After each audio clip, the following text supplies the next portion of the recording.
Beat Money.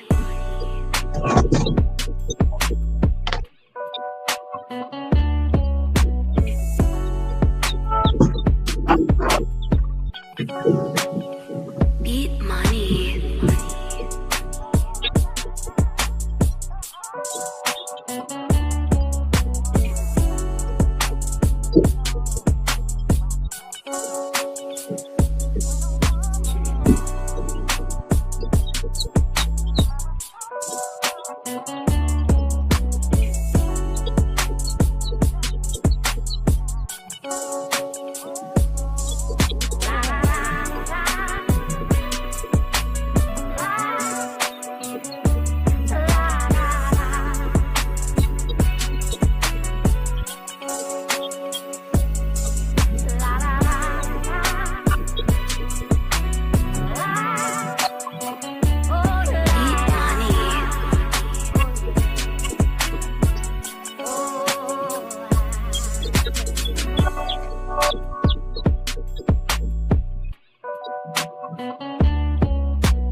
Beat Money.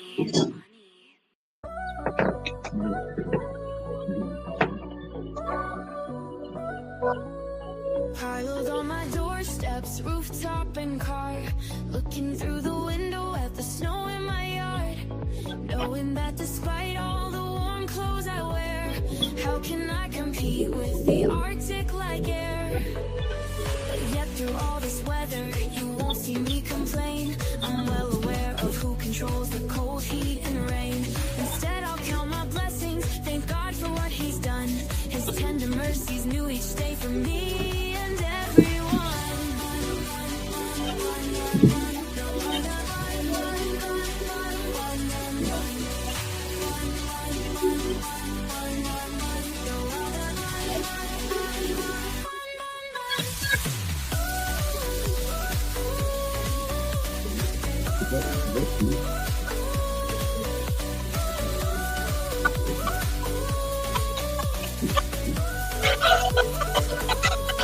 Piled on my doorsteps, rooftop and car, looking through the window at the snow in my yard, knowing that despite all the warm clothes I wear, how can I compete with the Arctic like air? But yet through all this weather, you won't see me complain. I'm well aware of who controls the cold, heat and rain. Instead I'll count my blessings, thank God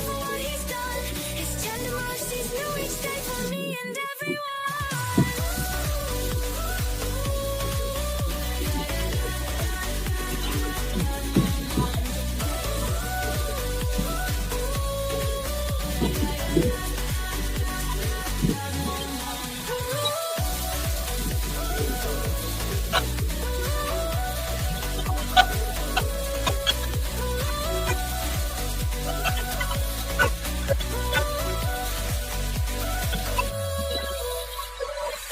on my doorsteps, rooftop and car. One more time. Piled on my doorsteps, rooftop and car. Looking through the window at the snow in my yard. Knowing that despite all the warm clothes I wear, how can I compete with the Arctic like air? But yet through all this weather, you won't see me complain. I'm well aware of who controls the cold, heat, and rain. Instead, I'll count my blessings, thank God for what He's done. His tender mercies new each day for me and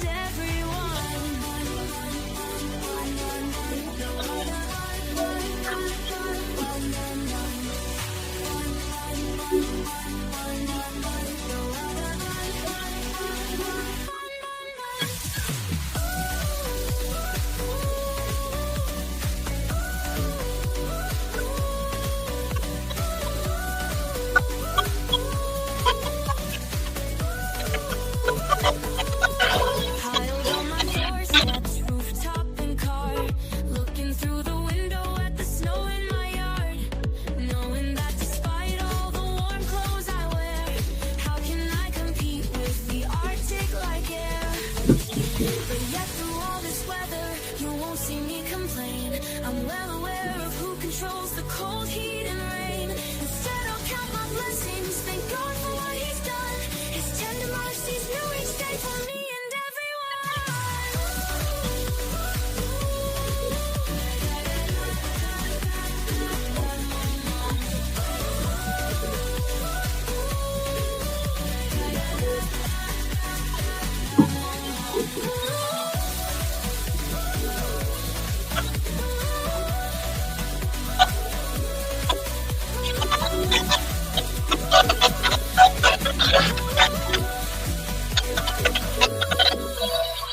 piled on my doorsteps, rooftop and car.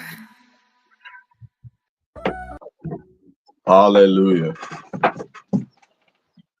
Hallelujah. Hallelujah. Why is it saying that? They jacked this whole thing up. How did I change it? Shalom, everybody. Shalom, shalom, Shabbat shalom. Let me say my Shabbat shaloms. Brother Gary Bromelin, Shabbat shalom. Palmetto Paratrooper, Shabbat shalom. Brother Alex Giles, Shabbat shalom, brother. JL's Corner. If you just heard the song, the introduction song, the one I played twice, Sister JL is the one that created that song. Hallelujah. I forgot to put her Cash App link in the description, but if you are interested, and I mean, she has a song on her YouTube page, but if you are interested in just giving her a donation because the song is sweet and you like it, after the stream, I'll post her Cash App on, and all the proceeds go directly to her. And she is the daughter of my brother Daryl Vick. Brother Daryl Vick, Shabbat shalom, brother. Hallelujah. Sister Sarah Hoskins, forgive me. Shabbat shalom. Brother Nathaniel Nelson, Shabbat shalom. Sister Aspen, it is always awesome to have you back. Shabbat shalom, sister. Hope all is well. Oh man, Eric Gonzalez, Shabbat shalom, brother Eric. Shabbat shalom. Peaches B. Jordan, sorry, Georgia. Oh gosh, Shabbat shalom, Peaches. Shabbat shalom, sis. Brother Jay Morris, Shabbat shalom, my brother, to you and your house. Shabbat shalom. Sister Lisa DM, Shabbat shalom to you, your head, and his house. Bless you, sis. Shabbat shalom. Fluster Cluck Farm, Shabbat shalom, Shabbat shalom. The Rapaholic, the Hebrew Rapaholic, that's his name. Shabbat shalom. Dun. Shabbat shalom, brother. Shabbat shalom. Oh wow. Palmetto said Shabbat shalom, Fluster, the luck cluck. We enjoyed having y'all out for Passover. Hallelujah. That is awesome. Fluster Cluck went and had Passover memorial with Brother Alex. So, man, that's awesome. Man, hallelujah. Well, it is once again a blessing to be here. Woo! A lot has happened. Good things have happened. For us, first I want to say, for those that tried calling me over the last couple of weeks, I apologize for not getting back to you. Again, this is one of the most busiest times of the year for us with gardens and man, we've expanded a lot as far as what we're doing. And just this week, last week, one of the things that we expanded into is the Rock Hood to Homestead. We have on the website. We're still waiting on that, but we launched the local part of it where we're selling locally, and I did not think that I was going to get the level of inquiries and sales that I have already achieved. One of the things that I'll say we're doing is we are selling propagations, lots of propagations. And I sold to a local nursery out here who then connected me to 2 other nurseries and a third nursery, which is a couple hours south of us. And that nursery decided that they didn't just want some of my products, they wanted as many as they can get. And they are, we're in the talks and the negotiations of me heavily providing them with a large amount of their nursery items, from, the berries and specifically goji berries, elderberries. They like the Jerusalem artichokes. It's amazing, the amount of people that don't know about certain things that sell. They've never heard of them. And I talked to one of the nursery operators, and she had said that she got her goji berries from literally, it seemed like 800-900 miles away. And now it's getting bigger, and we've had to expand much larger than we really thought we were going to have to. It's just a lot. So that's what we've been doing. My phone has been in the house because I haven't had time to get to it, including, along with obviously planting the stuff for ourselves and our own consumption. And we're building a citrus greenhouse right now, which, for those that know about the Ozarks, we do get freezes, and it's hard to grow citrus out here. So we decided to launch into that, and we bought some cold hardy lemons and cold hardy oranges, and very excited where this takes us. It is busy though. And, I remember when I was younger, people telling me that I could not, I'm talking about when I was 6, 7, 8 years old, when I said that I wanted to grow food, there's a young dude in the hood. I want to grow food for a living. I want to be a farmer. And people told me you can't, in the hood, who would have thought, who would have thought that, that's right, Brother Alex. Yes, sir. Who would have thought that we would have, I would have never thought I would have been able to do it, because they told me I couldn't do it.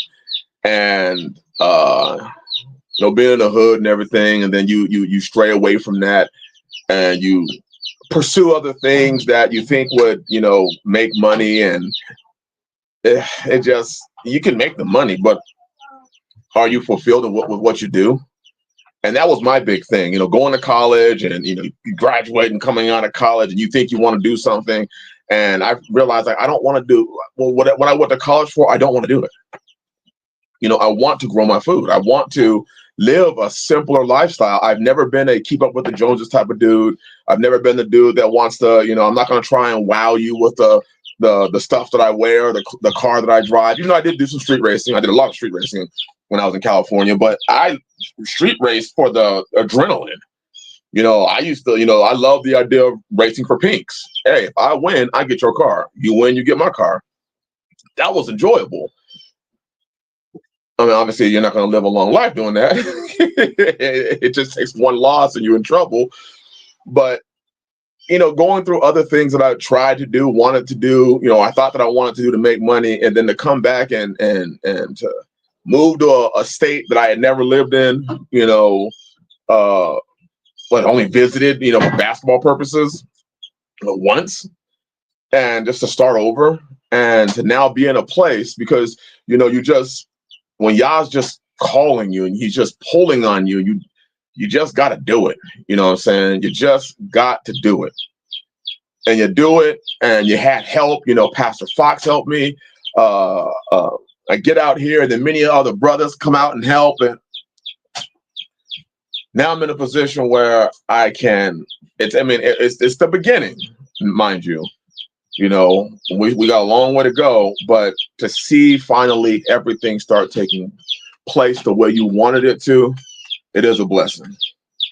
And I am so thankful to y'all for it. Alex said, I have seized a few cars. Hey, brother Alex, I was the type of dude also that, I'm a go. So if I see the red and blue flashing behind me, I'm going.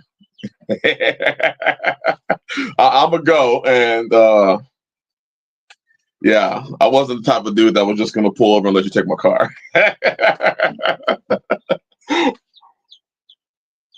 Oh, Peaches, yes, we are hatching a lot of chickens right now. We're going through a culling process and stuffing our freezer with a lot of our older hens and our roosters. Our roosters we turn to meat birds. We turn all of our roosters just to meat birds. We fatten them up and then put them in the freezer. But it's that time to start putting some, some younger chicks into the coops that we have outside. So once we hatch them, we keep them in the house for a little bit of time, and then we get them outside. So this is they just got hatched, 3 days ago? 3 days ago. So they're in the house, and we'll probably hatch a good 40 to 60 chicks. And I enjoy it. The children enjoy it. It's part of their homeschooling and things like that. So they'll work with little genetic type things as far as trying to get, a barred rock mating with an Americana, or they'll try to get, 2 heavy egg layers mating. It's just something that the children can do and get an understanding of these things. Yeah, they love it. Back in the day, I ran a 69 Olds 44 edible. Oh, Brother Garrett, you know how many horses that was at the wheels?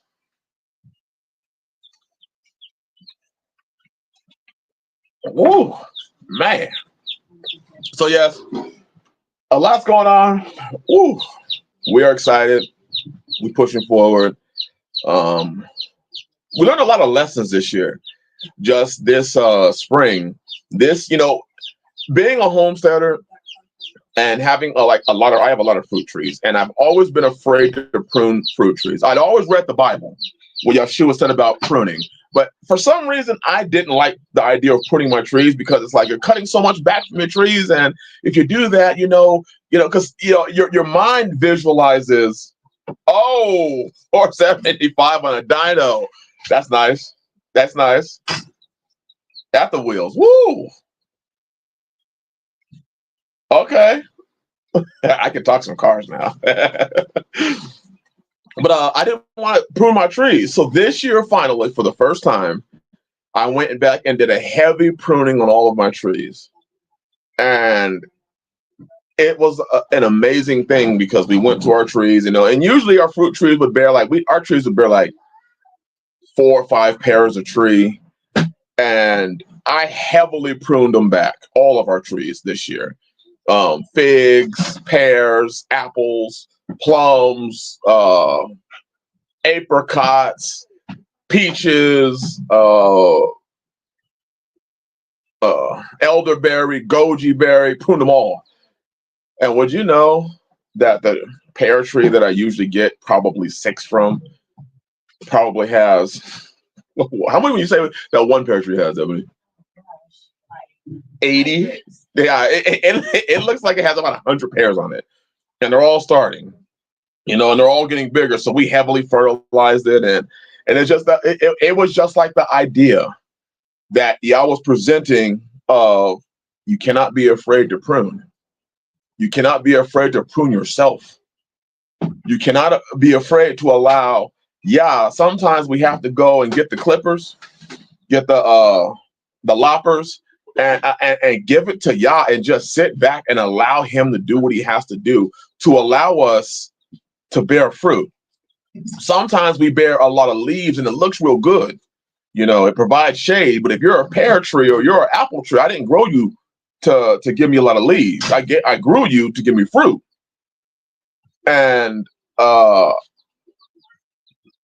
it's just an amazing thing to see the level of fruit that is on these trees from a process that, it's a scary process. Think about, and I equated it to Feast of Unleavened Bread, removing the leaven out of you.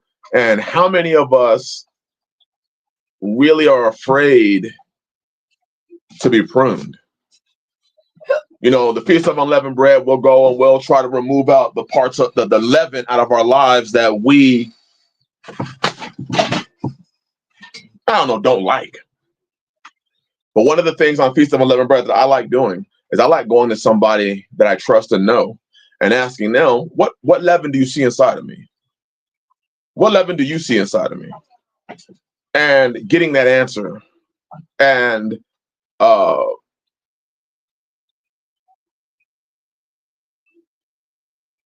without trying to fight back or argue or make excuses or make funny faces, allow somebody to literally tell you, like, hey, you're messing up in this area. You need to remove the leaven here. And then those that don't want to remove the leaven, you just got to understand, like, hey, some people literally are created. They're not going to remove the leaven. They literally come to this faith and they'll talk a good game and they'll sit up in your face and sweet talk you and say the right shit. But when it comes down to it, they're not going to remove that leaven. And we know a little leaven leaveneth the whole lump. I did a video talking about the bakery, and some of us got to watch out for it because those bakeries today are most of your modern churches. You'll spend, I don't care what flavor they call themselves, what, Torah observant or Hebrew roots or Hebrew Israelite or whatever term they call themselves. The more I live, the more I see that these churches are the bakeries. They'll tell you to remove the leaven. They'll make sure that they put it in your mind that you have to remove the leaven for the memorial. At the same time, they collect all the leaven and they're making all sorts of sweet little tasty treats, little pastries and everything like that. It's just an amazing thing. My eyes have, been open to a lot of things recently. If your first reaction is to get defensive, you're not yet teachable. Absolutely, Brother Gary. Because you would figure the first thing that if somebody told you something, the first thing you would want to do is just at least listen. But instead of that defensive mechanism comes up and is I that's not me. Well, then, do you really? This is something that I tell to the sisters in my house, the children in the house, even to myself. Do you think that I care about you, love you, and I'm just making up this shit just to what make you mad? Is that what you think I'm doing? Do you literally believe that I'm sitting here making up stuff and telling it to you just to piss you off? Because if so, I really want. I'm gonna question you. I'm going to question why it is that you think it's okay to just be mad. I'm telling you something, and I care for you. I love you. I would give my life for you. And I'm telling you something, you're just going to sit there and be mad and be like, well, I think he's saying this because, or I think she's saying this because, or I think they're saying this because. I'm like, that don't sit right. But Alex said those bakeries are most people, period. You know what, Brother Alex? You're right. You're right. For every congregation out there, there is a lone wolf pleading for deliverance and reverence, just as the pastors want. Hey, Brother Alex, you are absolutely right. And that's going to go into what we're going to talk about today as far as us men. There are so many men like looking for attention today. I'm talking like like the attention that a high schooler would get, but didn't get in high school. You know how we said a lot of people that, and my oldest brother was a policeman, and he definitely did not fit this perception. But we know how there are those people that go into like law enforcement, and they're the guy that got bullied from high school, and had no authority or nothing like that, and finally he gets old, he gets he decides he wants to be a police officer, and he harnesses that power and abuses that power. It's kind of like that.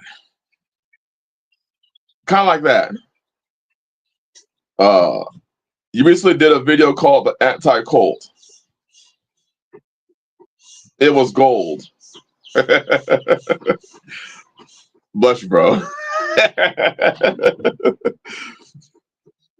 What's amazing is when you ask others about yourself, they tell you and you get upset. The question that arises is, well, why did you even ask then? Right. That's right, Brother Daryl. And now what we have is a more prideful thing that's taken over, where we don't ask anybody anything because we literally are gods unto ourselves. The stream I was going to do today was going to be called Your God is in the Mirror. And then actually I was going to do it last week, but then I realized it was the memorial. And then this one took precedence because I got, the emails that I was able to read this week kind of led to this. But I think next week's stream is going to be called Your God is in the Mirror, because that's where most people's Yah, Elohim, Most High, the Most High is the one that looks in the mirror back at them. When you wake up in the morning, you get out of bed, you say your prayer. You're saying the prayer to your lowercase g, God, quote unquote God. But the uppercase G, God, in a lot of people's minds is the person they go and see in the mirror. That's it, as Brother Alex said, that's even their bakery. Their bakery, the one who gives them the sweet nothings, that's in the mirror. And it's amazing how during this time of Passover, when we're supposed to be examining ourselves, so many people take this as an opportunity to examine others. They don't examine themselves. They don't remove the leaven. This is the time for me to look at everybody else and point the finger at everybody else in the trial. And I think that's really destroying men. I think men today are being destroyed because there's too much finger pointing.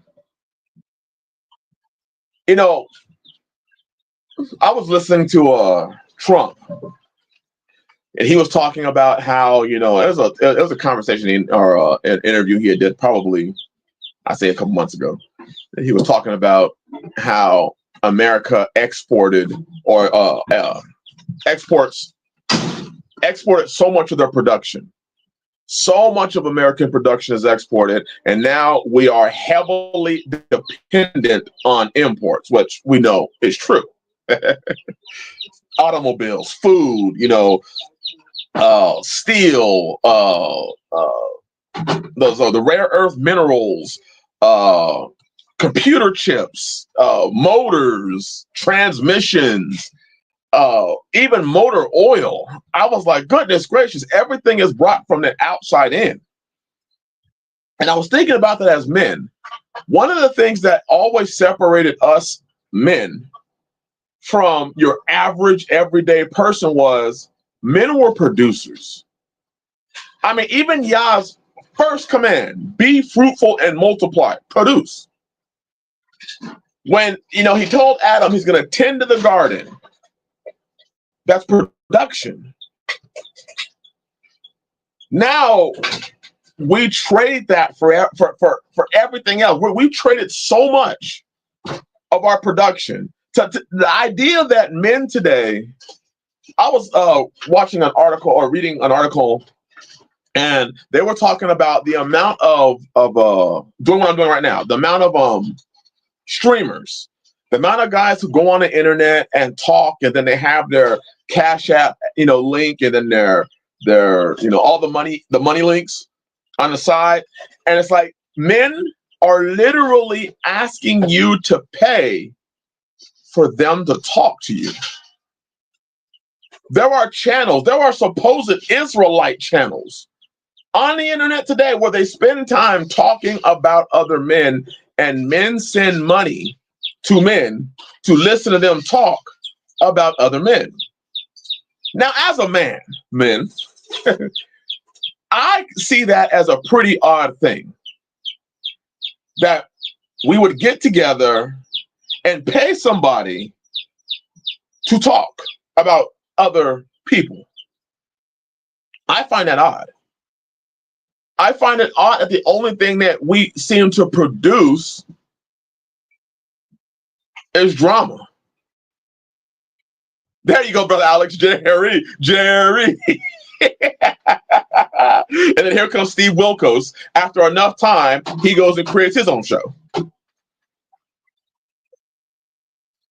So he Rebelholic said, yes, everyone wants to get into it now. I would say that it is because it seems easier. It does, Hebrew Rebelholic. Everyone is trying to choose the let me sit on my ass. I'm gonna keep it real. Everybody knows that this is a very adult stream. I just don't know how I feel about a bunch of dudes who consistently. Hey, can I keep it real, y'all? Can I keep it real, brothers and sisters? Can I keep it real? Just a second. Just a second. I need to know if I have your permission.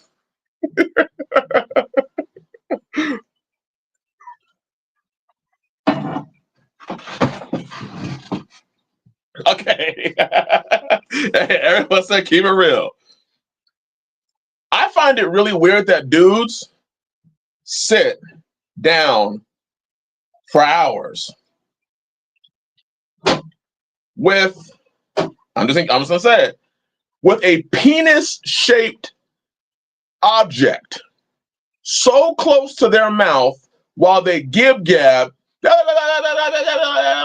for hours. That shit to me is awful. I'm like, dude, that microphone is too close to your mouth, and you've been sitting there for 4 hours talking. Stop it. Stop it. We as men used to not do that stuff. We couldn't, yes, we would fellowship, you know what I'm saying? But to sit there and act like women and gab about somebody else. There are dudes that scour the internet to find a story to talk about so they could sit down with a penis-shaped item and talk, and they'll even grab it. There's nothing worse than when the dude grabs it and like puts it real close. I'm like, dude, stop. Put that shit away from your mouth. You don't need that. Why can't you get the little microphone that little thing right here? Why you gotta keep constantly grab the microphone? Stop. Should be making me mad. There you go, Peaches. There you go, Peaches. Peaches said it. Constantly repeating themselves. Then they get, you got dudes. You got dudes who are, they're playing around with the voices and repeating it and slowing it down and speeding it up. And the person might be like, I can't believe it. Then they have to, I can't believe it. I can't believe. I'm like, dude, what are you doing? We are supposed to be men. And the men today, well, see, Hero Rapaholic, you record on the mic, though. That's the whole bit. See, you're doing music. You're not drama. You're not being a female, dramatizing things like women would. You know what I'm saying? You're doing music. There you go. Dun said, with their pretty hair, nails, and clothes, and calling the listeners broke and still expecting them to hit the Cash App. That's for real. That's for real. It doesn't make sense. And men love this stuff. And I'm like, right there, we as men are at a point in our lives, and we're on a point in a broken society that we now consider men talking as producing.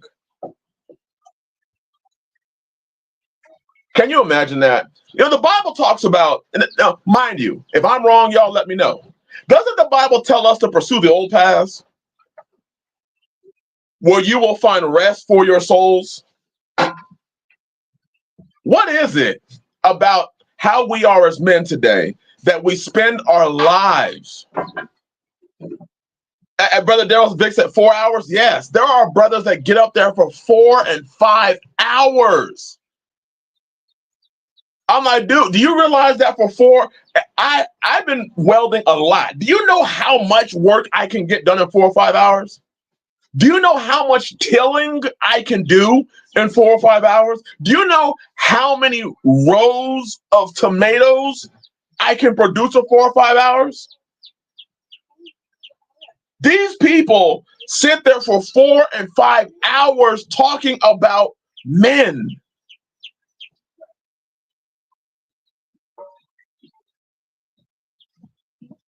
And it's crazy. When did we as men become this? Is this the sign of a fallen society, a sick, degenerate society? Right, Peaches. How much reading you can get done in 4 and 5 hours? I look at this stuff and it blows my mind that no, they're not fellowshipping. They're not uplifting each other as men. They're not having constructive conversations. It's let's tear down this person over here. Let's tear down that person over there.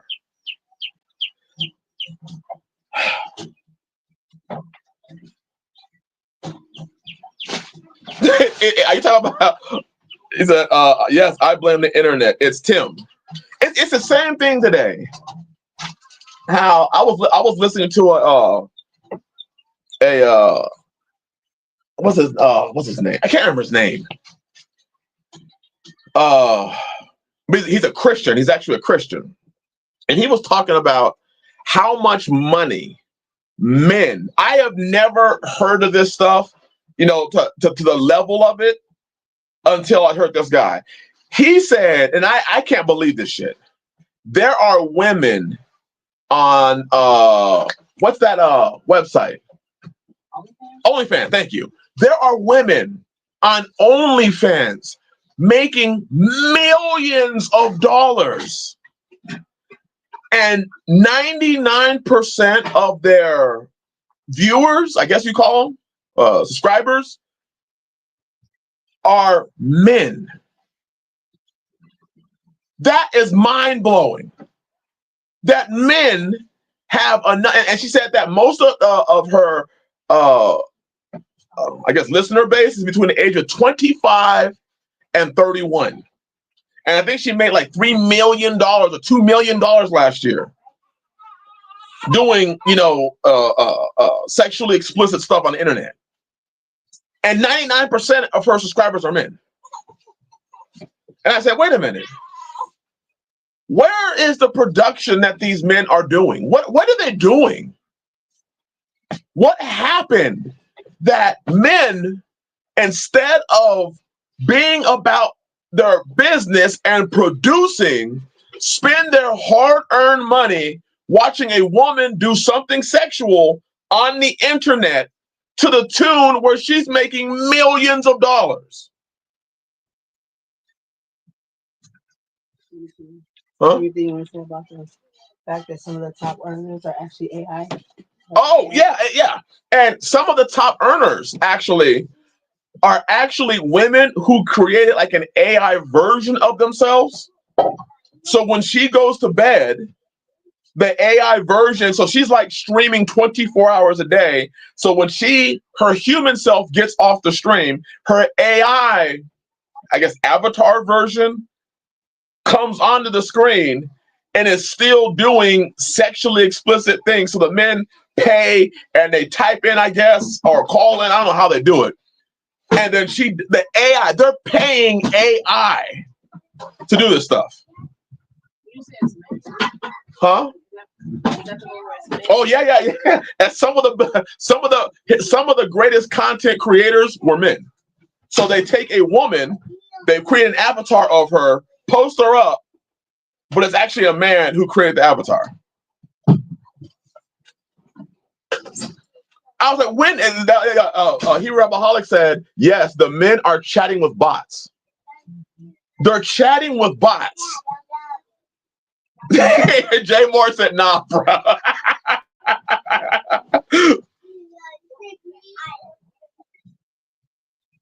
It's some of the most crazy stuff. And this is what our Peaches. Do you know how saddened I was? She said it's such a shame. Do you know how saddened I was when I read that? Like, we used to build things as men. We used to do things as men. Now we have been so detached, so assimilated to the system that we're doing things that you can't even. It blows my mind. It blows my mind.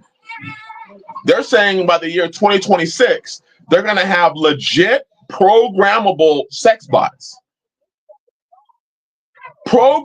You can buy a literal robot, I guess, that feels human, looks human, and you can program it with whatever personality you want.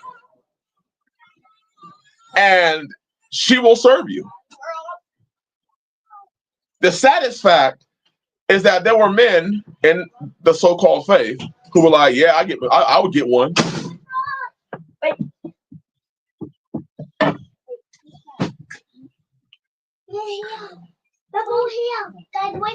Hey, quiet. What happened to the men? What happened to men doing men things? What happened to men standing up? We're in a society now where you have male trans teachers at school who are teaching children. Can you imagine your child going to school and your child is being taught by a man who identifies as a woman? Teaching your child.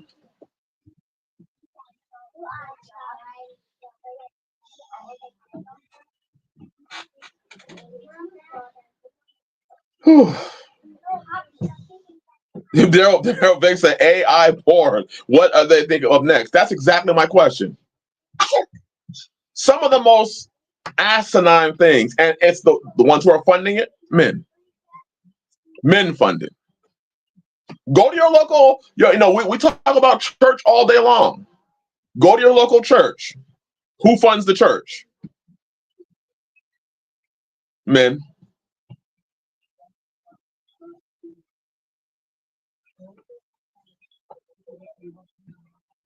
It's insane.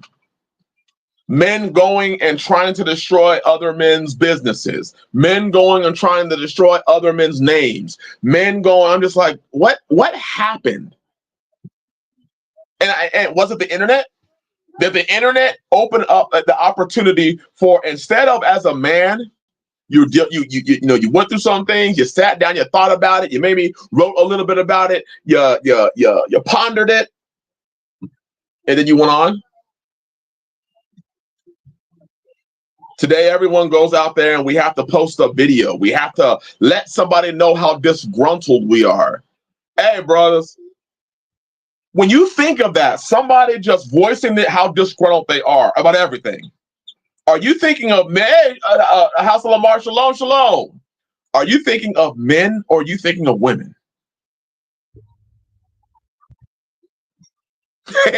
Only a remnant. Only a remnant. Only a remnant.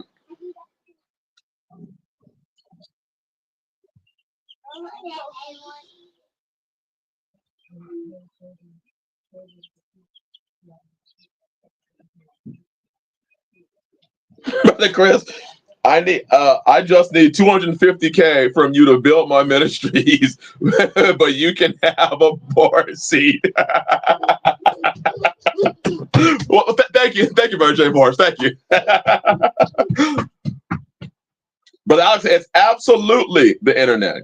People want to adjudicate matters that don't pertain to them. Oh, Brother Alex, I'm putting that comment up there. Brother, oh, wait. Do I, is there something that, wait, what I push? What the, is that how you do it? Okay, I guess that's how you do it. It's absolutely the internet. People want to adjudicate matters that don't pertain to them. That's one thing that I've had to learn, Brother Alex. And I'm glad you're saying that because I received that correction myself. You know, nobody came to me and said anything about it, but it was just something I thought about. Like, why is it that I'm going to the internet to take my stuff to subscribers? Or it doesn't pertain to me. Like, think about this stuff, brothers. Is this how we as men operate? I'm offended by Brother Alex, so I'm gonna go to the internet and talk about Brother Alex, and hopefully I can say something that discredits Brother Alex. Is that how we roll?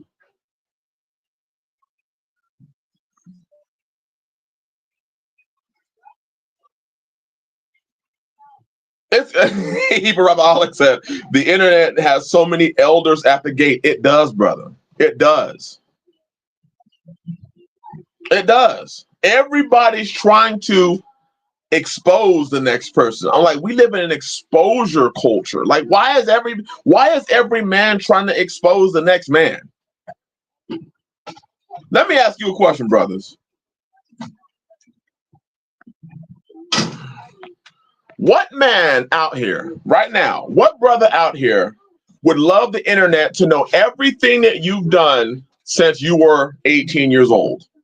Brothers, what brother out there would you love to have your whole life from 18 on exposed on the internet?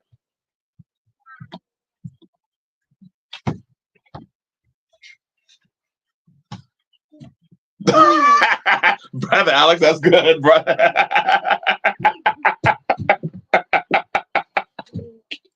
Yes, sir, Brother Alex.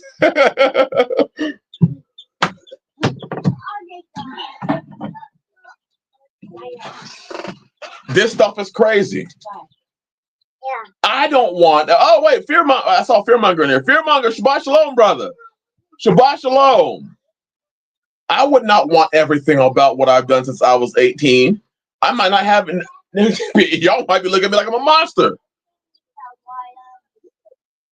I just don't understand where we as men have gotten to the point where instead of acting like men, because what's happening is when we act this way, sisters, women look at this and say, I want no part of that. I want no part of what they're doing. Or they love the gossip. They love all the talking, all the if it ain't your story. Here's my question. If it ain't your story, why are you sharing it? I saw a dude, a supposed Israelite, just for 3-4 hours talking about somebody else's story. I'm like, who does this crap? Let's go to the book real quick. 1 Timothy.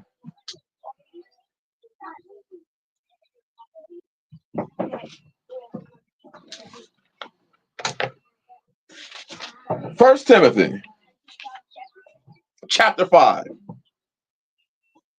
we're gonna start at verse 11. Okay, we're gonna read this in context. Verse 11.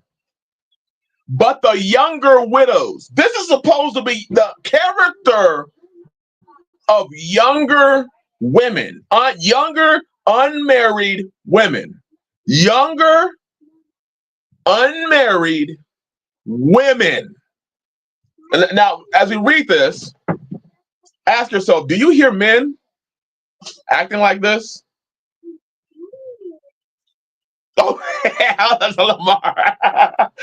I've heard a couple brothers doing it, but I'm sure you know one of them.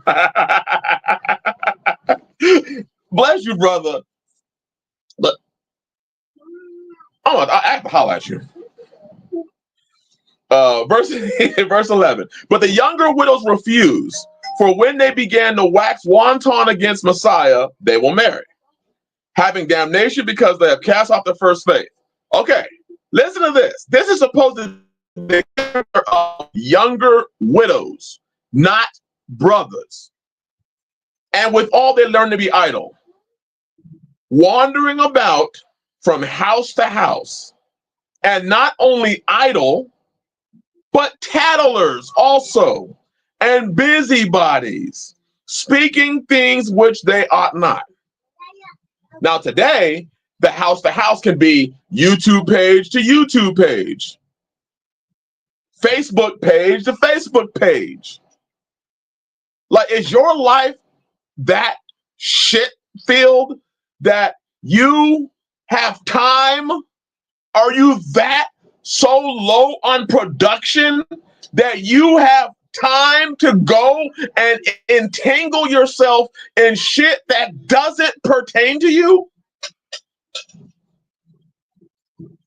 I'm gonna go and try to figure out, you know, to what level this happened with Will Smith. Why? Why? Brother John Davies, Shabbat Shalom. Hey, boy, I love me a snitch.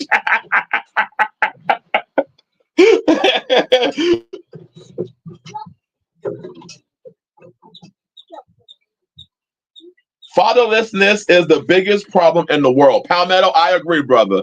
Ball, man, Palmetto, I agree. There ain't no men teaching their sons, hey, don't entangle yourself in that shit. The book tells you don't entangle yourself into that. And still, what do? We find ourselves entangled in it. We got men going about from house to house, YouTube page to YouTube page. Just, that's the character of a woman, a young unmarried woman. And we got dudes, we got brothers who are doing this stuff, and they have a family. Can you imagine, brother? Sisters, you too. Can you imagine being sisters? Can you imagine being married to a man that spends his time entangling himself in drama that don't pertain to him? Can you imagine that? That's what he does. He just goes around and entangles himself in drama that don't pertain to him. And he's looking to make a career out of this stuff. He wants to make a career out of entangling himself in other men's drama. These are those emotional dudes that when I was in the hood, when you lived in the hood, you had those dudes that were hitters. The dude that, he would smoke somebody at the drop of a dime, but he was always real emotional, If you walked by him, you scuffed up, you stepped on a shoe, he's ready to blast you. Like, dude, where's your dad that taught you some discipline? Peaches said he wouldn't be my husband for long. Always entangling themselves, because what's going to happen is this. One day you're going to mess with the wrong person and they're going to come and get you. If you know what I'm saying. People are unstable today. You're going to mess with the wrong person and they're going to do something and get you. And then everyone's going to be crying about how much of a victim you are. And it would have been common sense to be like, hey, stay in your lane, mind your business. They say it got nothing to do with you. Nothing. I mean, how do you even have that time? I got brothers right now that hit me up and be like, hey, brother, I just watched your video. I'm like, that video was like 3 weeks old, but I was busy. I expect that. I expect men to be like, hey, I was busy. I couldn't catch your video. But when you see dudes that literally go through the internet, they go through other people's lives, combing through it with a fine-tooth comb to try that. And once they find a target, nothing that person can do is right. Nothing. I'm sure y'all seen that. Nothing. When they find their target, they are going to unleash on him. They're gonna pick apart every word. I'm gonna say something here. Man, I'm gonna say something. And I don't want to say it, but I'm gonna say it anyways. Everybody here knows what I feel about, because I talked about it extensively going into the book. Everybody here knows what I feel about certain ministries. Everybody knows. I've broken it down. I've gone to this apocrypha and everything. But do you know what it looks like to see men talk about particular ministries? And these ministries are doing things like they're building and stuff like that. And you sitting on your ass with a microphone in your face, talking against these other groups that are doing certain things. How does that look? How does that look when you see a more modern thing talking about the old paths that you were supposed to be living? You know, they might be growing some food. They might be having some, or raising some chickens. They might be having some cows or gardens or whatever like that. And the only thing that you can do is nitpick. And you're a man. You're talking against men shit. I'm surprised at how many men have never held a chainsaw, never started a chainsaw, never cut down a tree. And these dudes are talking against dudes that know how to do things that men used to do. And now we have this severe issue with men with, I mean, we got men that are suffering severely with high estrogen. And it's destroying men, especially men in this faith. The fearmonger said they ain't men no more. Brother, they're not. They're not. I never would have thought, men, that we were going to try, especially dudes in the faith, we were going to try to talk our way. Talk. We're going to have talk shows. House of Lamar said, I just learned how to use a chainsaw a few months ago, but you now know how to use a chainsaw. See, that's the difference. You now know how to use a chainsaw compared to men that don't. There are men who don't know how to do the same. There are men who don't know how to change oil in a vehicle. Like, why are you talking against another man when you can't change oil in a vehicle? And it's usually these dudes that are extremely hyper spiritual.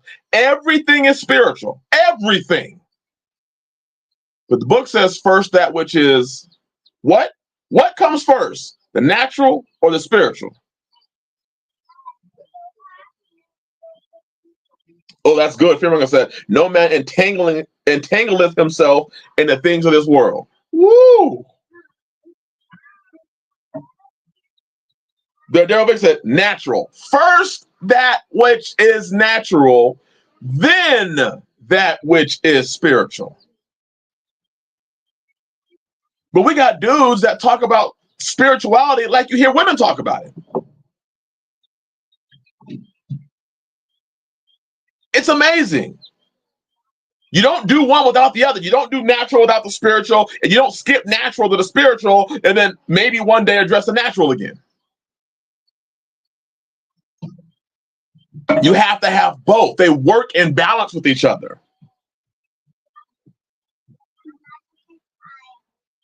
I work a circular saw and a jigsaw. Oh, see, well, brother, there are men who probably don't even know what a circular saw is or a jigsaw. And it's okay if you don't. But why are you attacking other men when you yourself are falling short on some of the simplest things?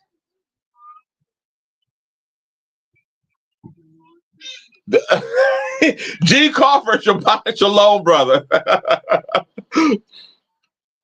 They've turned into daughters. Ecclesiasticus 26:10. Let's roll there real quick. Ecclesiasticus 26:10.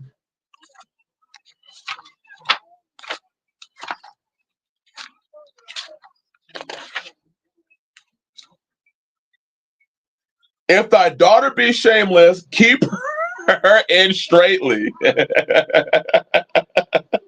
lest she abuse herself through overmuch liberty. Man, it is a sad state.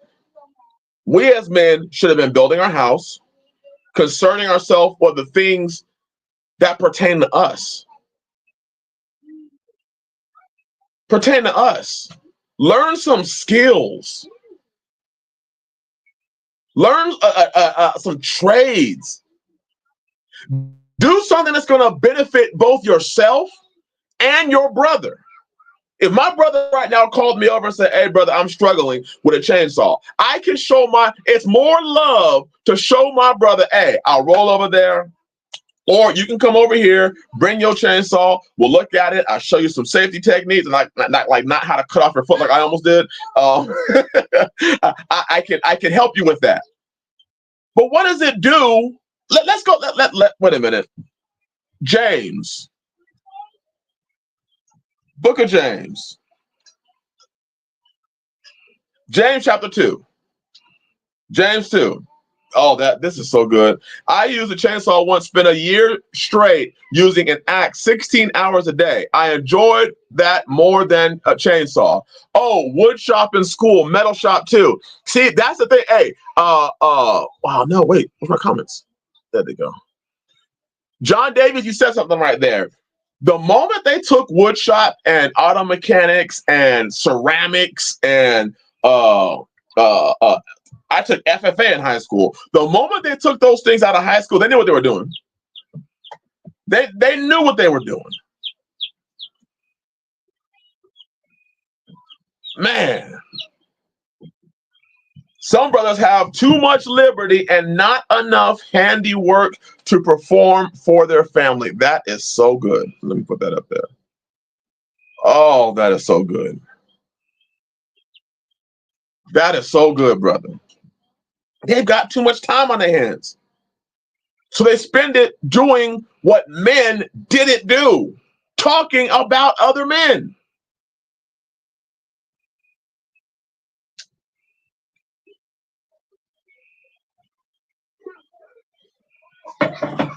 Well, Yeshua addressed the Pharisees. That's because the Pharisees were coming at him. The Pharisees came at Yeshua. Did Yeshua ever open up a Facebook page just to talk shit about everybody?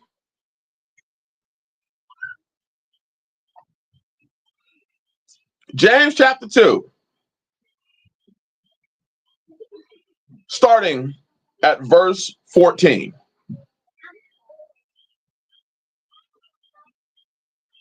Oh, there were gossip and Hebrews in the Bible, but there was nothing good to say about them. There wasn't a whole lot good to say about gossiping. Has always been around, but there wasn't a whole lot good said about those that were running around gossiping. Yeshua was a craftsman, not a journalist. He was a carpenter, and I would bet he was pretty damn good at his craft. What was Paul? Was he a tent maker? I can guarantee you he was pretty damn good at his craft. Paul was the same one that said, when you work, work as unto Yah. When you did your thing, do it unto Yah, not unto man. So you know that these men want to excel at whatever skill or craft they learned. They wanted to excel at it. So that means they didn't have time to be bullshit.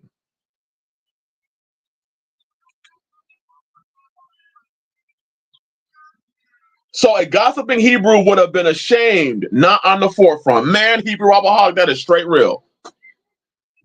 A gossiping Hebrew would have been ashamed. We don't even have that today. We don't have people that tell them to shut up. We don't have, where are the men that tell these other men, hey, yo, put that down. Hey, it's enough. It's enough. That's enough. We're not doing no good. What does the book say? We are wise to do evil, but to do good, we couldn't find it.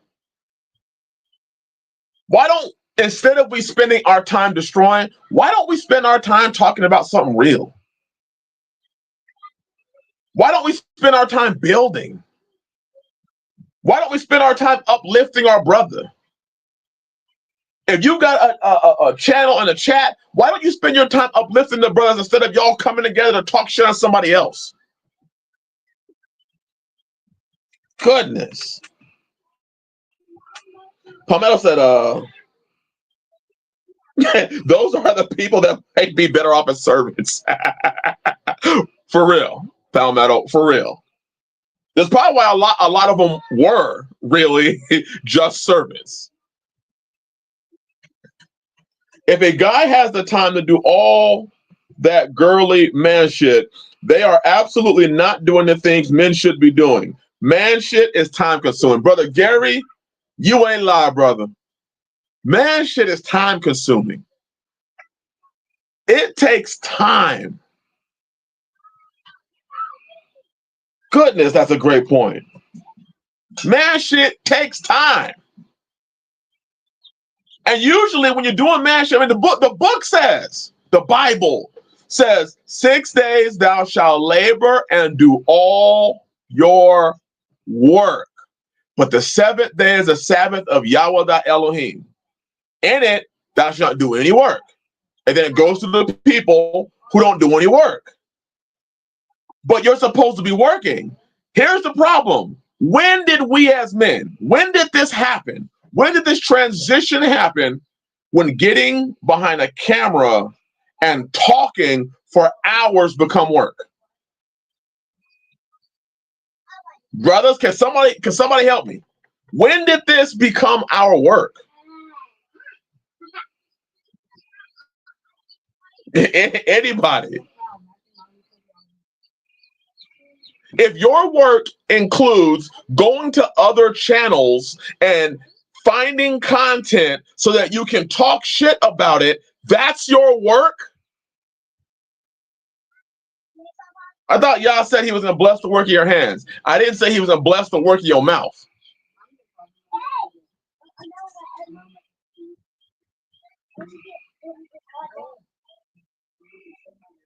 And when you do work, you tired. You tired. You don't even have the time. I've learned this myself.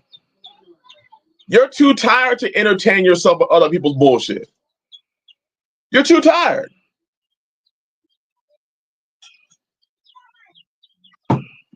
How many of you brothers out there, when you're done with a hard day of work, you just love the idea of getting home, turning on the internet, and listening to some other dude argue, fuss, and complain about another dude?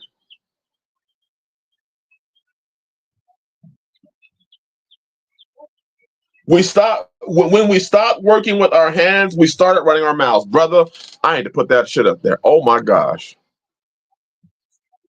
Where you at? There it is. When we stopped working with our hands, we started running our mouths. That is exactly what happened. When we stopped using these, we started using this. Even when you look at the virtuous woman in Proverbs 31, she worked with her hands. And the opposite of the virtuous woman is the 1 Timothy chapter 5 woman, idle, busybody, going about from house to house, speaking things which she ought not. You notice that a lot of what she does is talking. Talking.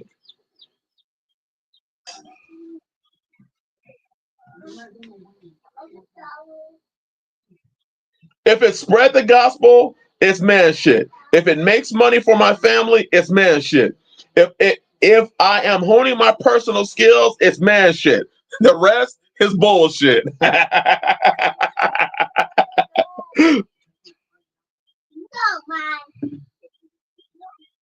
Oh, stop it. Dun, stop it.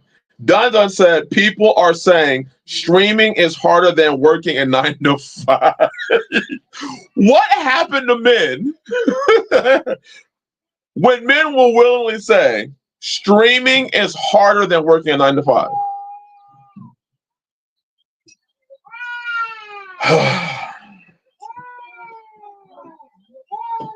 We're gone. Men are gone.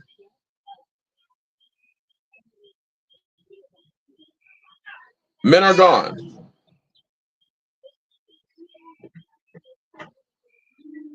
Men are gone.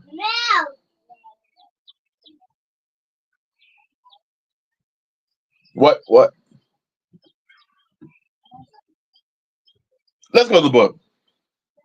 Yeah, Lamar, brother. You said we cooked. Brother, we gone.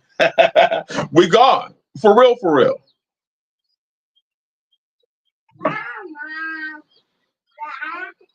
The fact that a lot of these group camps, ministries, cults, I'm talking about the bad ones. The reason that they're able to exist is because you've had a bunch of men who didn't do much with their hands, who now finally get the opportunity to do something with their hands, and it feels right. It just feels right. As a man, when you go and you start doing man shit, it feels good. I can't tell you how many brothers I've talked to, worked with, may have come out here for a work day or whatever it may be, just because they want to get some experience doing something. And they the day's over and they feel good. They're like, man, I ain't never been this sore. I'm like, we didn't. Wait, what do you mean? Man, I'm so sore. Brother, we just moved like 100 2x4s. What do you mean you so sore? Huh? And you realize a lot of them have never had that experience. Day 2, they do it. Day 3, they do it. Day 4 and day 5, they're like, I'm seeing it now. I see what I've been missing. I see it.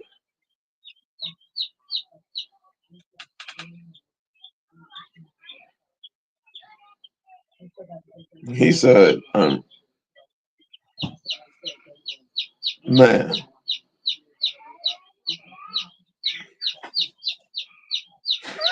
G. Coffer said, that's those transmission men. They don't know what's in their gearbox. Oh, gosh. That's why we stream our show. Bye, Brother Alex. Imagine explaining streaming as the only thing you do to Abraham or Moses. Stop. Hey, man. Imagine going to Jacob, who worked 7 years to get Leah, who worked 7 more years to get Rachel. Well, he got Leah, then got Rachel, then worked 7 more years, and then worked imagine being a dude to put in 21 years into your craft to get your 2 wives and now your possessions. And you telling you're a streamer. That's why, a lot of those, I was reading a documentary about these dudes that stream, like they play video games online, and how it was like 85% of them have gym memberships because they're not doing anything. They're sitting down all day.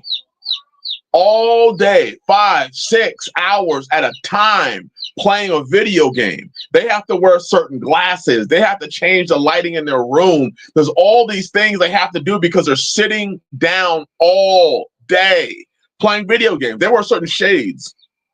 They're like change, I guess, the tint to the television so it doesn't jack up their eyes because they're sitting down playing video. Then they get up and they have to go to the gym because they haven't done anything.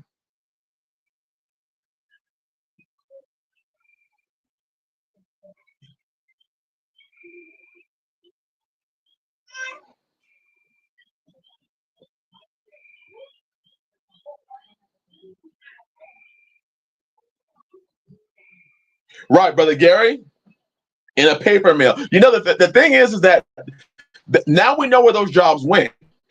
Those jobs went overseas to, it seems, hey, let's just look at this realistically, okay? When we look at all these jobs that went overseas, China, India, Pakistan, I was watching a video of, I think it was a Pakistani dude who, and I think it was like in 3 hours with no electrical tools, but he had a metal, like a flattened metal. He had 2 rollers, and you put the metal in between, and then it flattened the metal. He was building wheelbarrows in a couple hours using a oil drum and some like scrap rebar and square tubing, and the dude was building wheelbarrows. And it was that roller, and then it was the welder. Those are the only 2 things. And dude was building wheelbarrows and making money. And I was like, man, today all those jobs are gone, and everybody today wants to be the next Mr. Beast. Everybody thinks that they have to be the next Kevin Samuels.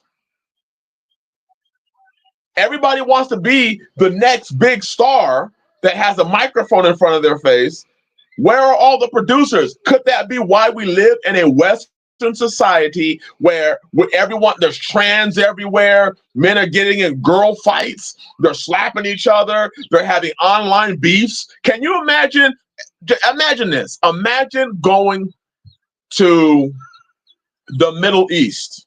How many online fights do you think dudes have in the Middle East?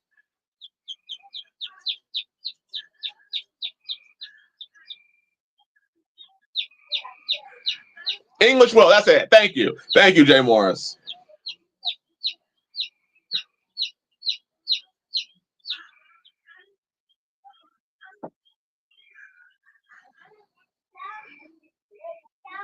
Stephon said, let the EMP hit. Hey, modern society is done if that happens. Oh, that's right. They do have cell phones. You're right.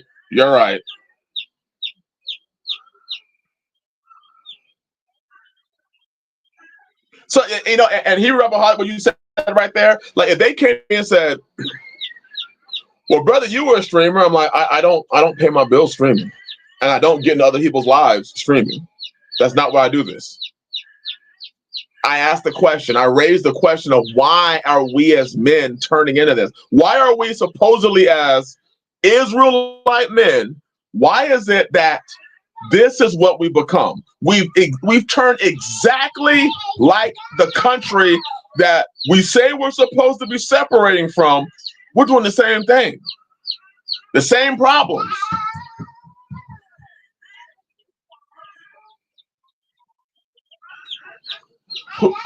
What was that? Jay Moore said, I'm busy with my own homestead. Drama is just infuriating. Brother, it is. That's why every country knows, hey, we can go to war with America right now. Ain't nobody afraid. Why? Why do you think that some of these, like Iran, why do you think they're such assholes in their answers? Because they're like, we're afraid of them. If they came at us with their AK-47s and Katyusha rockets, we'd be firing dildos back at them.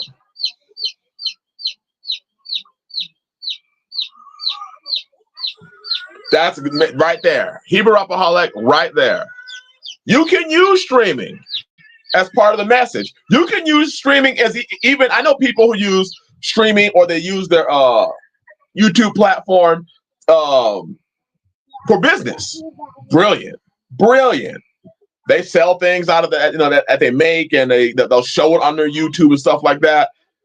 But to have a Cash App and a PayPal and I'm going to talk crap, and when I make a good point and I talk and I make somebody look real bad, I'm gonna get paid for it.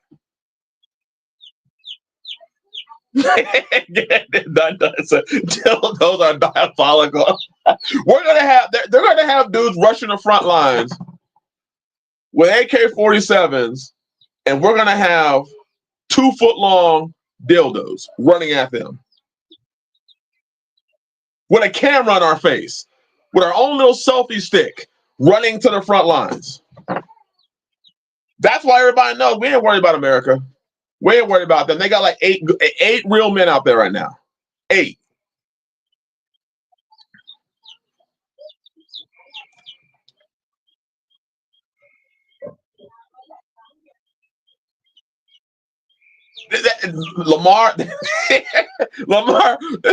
Lamar said they have to. They be having memberships to hear them talk. Come on, y'all. Think about what Lamar just said. I gotta put that up there. I never thought I would have seen the day where people have memberships now on their YouTube. Now, I've had people tell me, "Hey, you should make a membership." No, just make it $1. No, I'm not doing it. Think of this. I'm a live stream, and my hope is that I live stream and get enough people to watch my stuff so that I can start putting a membership on it. So now you have to pay to see certain conversations that I'm having. Literally, we are trying to monetize our words.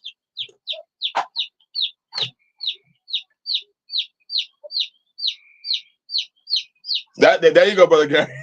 There is hope. Nerds are murking every line. Hey, that's no joke. This is where we are as men. This is what we men do. We get on the internet. We alter people's voices. We take snapshots of men. We put them on the internet so that we can talk shit about them for hours. What? That's what we men do? What happened to the old paths? Can you imagine, brothers and sisters, I want you to think about this. Imagine if, let's say we had a Moses today, and he said, Israel, gird up or Gideon, or Joshua, or a Mattathias, or Maccabees. Imagine if he said, Israel, gird up your loins like men, and let's go. How many men would show up today?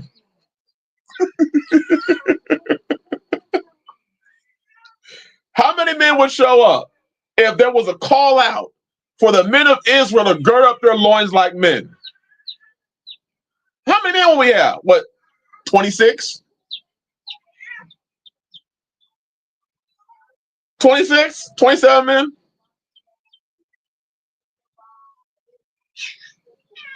Dun said me, and I believe you, Dun. But how many other men would there be? Most of the men would try to live stream them putting their battle belt on. They would live stream them cleaning out their blunderbuss. Alex said it right there. I think there would be a lot of videos talking about men did not show up. Yes. There'd be nobody there. There'd be nobody there. Goodness gracious. And this is what we are, as men are today.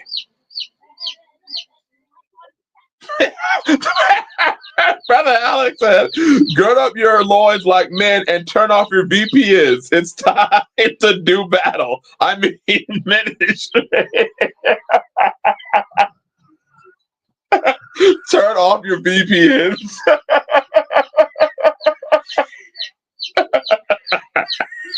Oh, gosh. Oh, gosh. Hold on, let me grab my Starlink and some bug spray.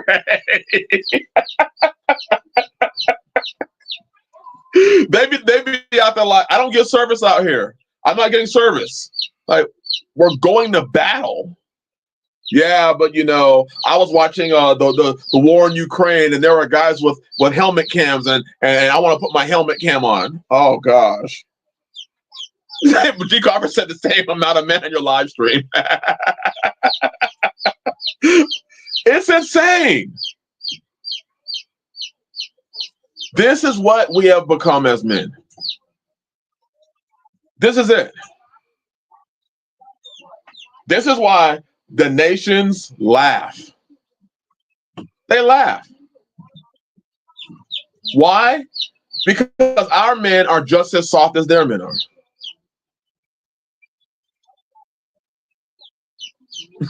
Right, brother. Those vineyards aren't going to tend themselves. Right. Most would be back tending the vineyards. Sadly enough, most will be back tending the vineyards, hoping you die so they can take your wife. Damn.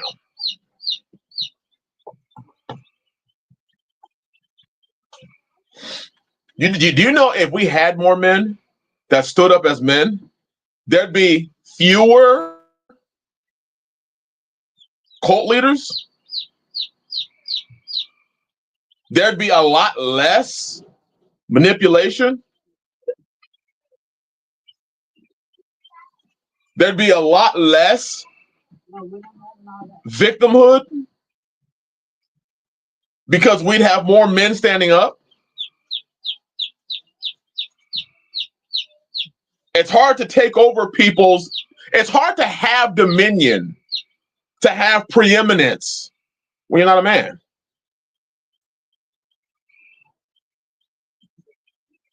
Yah said had dominion over the earth. Today as men, we can't even have dominion over our house. And then when we mess up, instead of saying, man, I messed up, we have to go and tell everybody how we got tricked. That's girly. Hey, bros, for real, that's some girly shit. Victimhood. Just let it be known. I didn't follow the book. I didn't obey Yah. This is what happened to me. I got took because I did not stand up as a man and obey what the Father said. Instead, it's I got tricked and gaslit and manipulated. Nah, you were weak. That's what happens. That's what happens.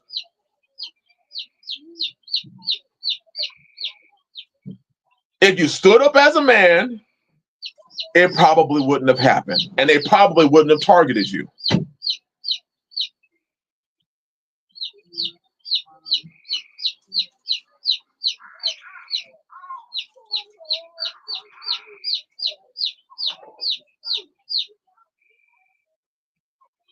Man, that's good, Palmetto.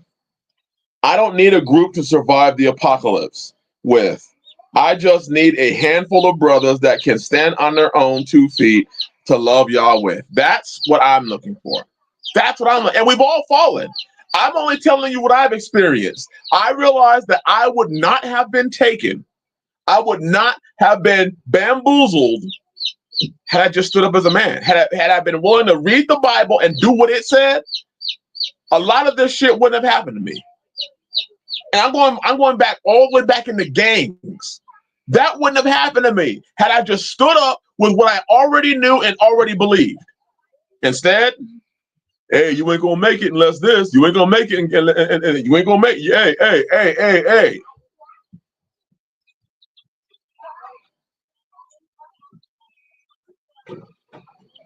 Brother Gary said the best. I'll come right out with it. All the bad shit that has ever happened to me as an adult was my own damn fault. See, that's how men talk. Accountability for what We did. My own damn fault for making bad decisions. That's my story too, Brother Gary. It was my fault.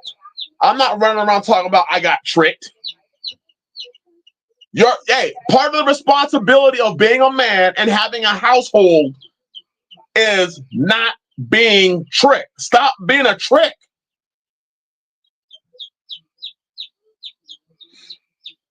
That's your responsibility. You want a family. You want to be a husband.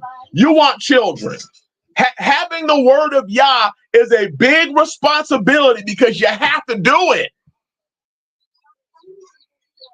That's part of being a dude. That's part of being a man. You grab the book, you read the book, you believe the book, and you do the book.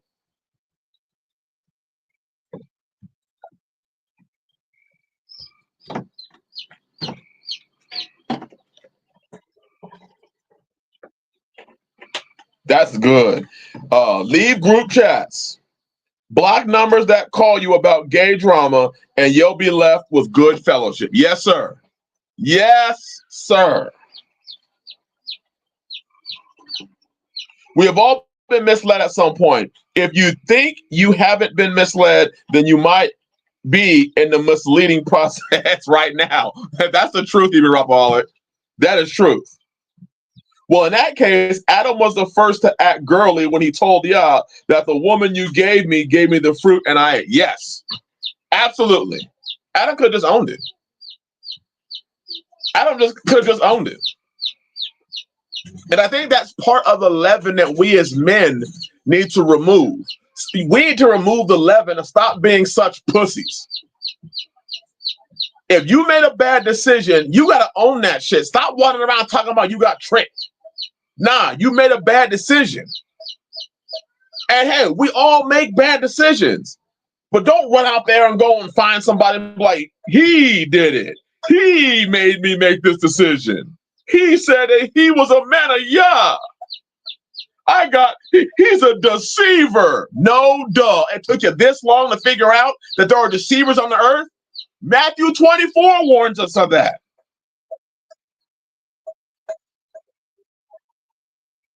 You run around like you just found out there are deceivers.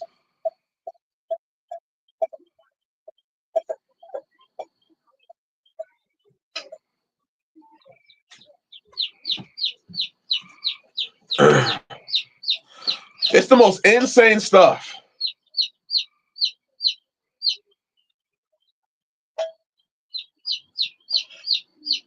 Hebrew Rapaholic, you know what? That's a great thought to ponder. I like pondering thoughts like that also. Like, what would have happened had Adam owned up instead of going the route of blaming? I mean, immediately he went into blaming. The woman you gave me, the pastor you gave me, the brother you gave me. Brother, you're a man. You're a man. How are you going to run a house? Are you going to shift the blame on your wife as well? Are you going to shift the blame on your children? Are you going to keep shifting the blame to everybody else around you?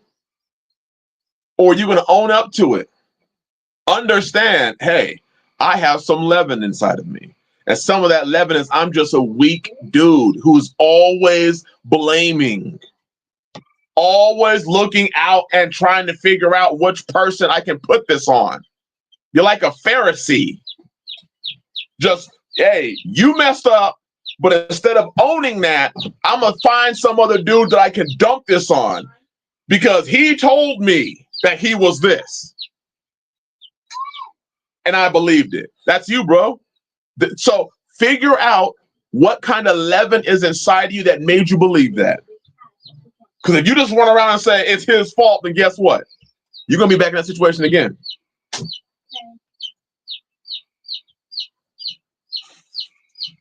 I didn't see your comment.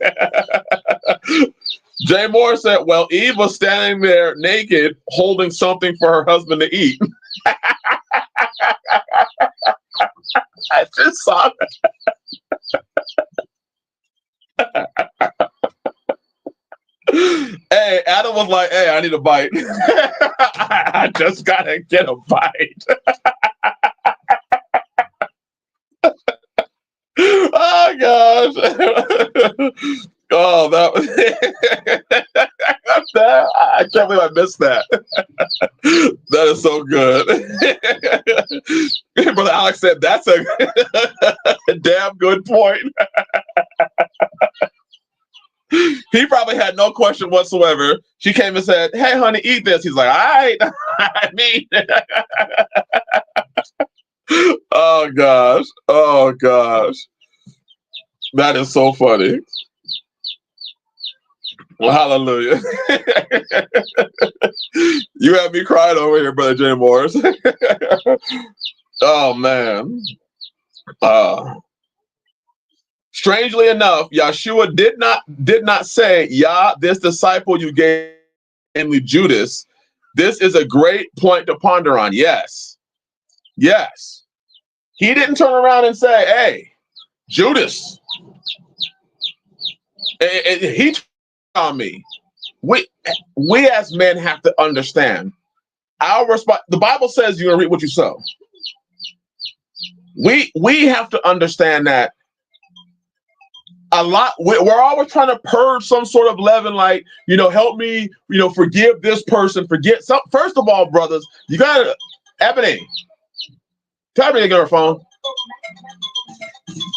First of all, we have to forgive ourselves. Men, we got to forgive ourselves. And second, we got to stop blaming somebody else. You have got to, as a man, own up to it. It is crazy. It is wicked, and it's kind of freaky. Like it don't sound right. Where you spend hours after. I mean, think about that. If you knew a dude out there that was spending hours after hours posting a dude's picture up on his Facebook page, posting a dude's face on his YouTube page, spending hours talking about him, I'm gonna be like, hey, the dude owns you.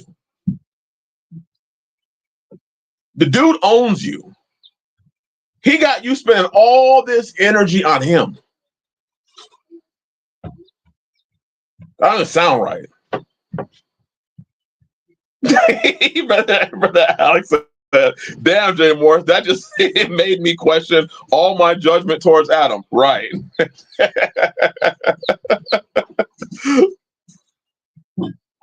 Oh man. Chicken Farmer Plus said, as a man, I prefer no excuses. Stop the excuses. Stop. Well, he pulled this verse out and he used it on me. Do you know how that sounds, brother? Hey, brother, don't ever come to me and be like, he pulled out this verse and used it on me. Don't ever say that. We as men have to learn to stand and just own that shit. Own it.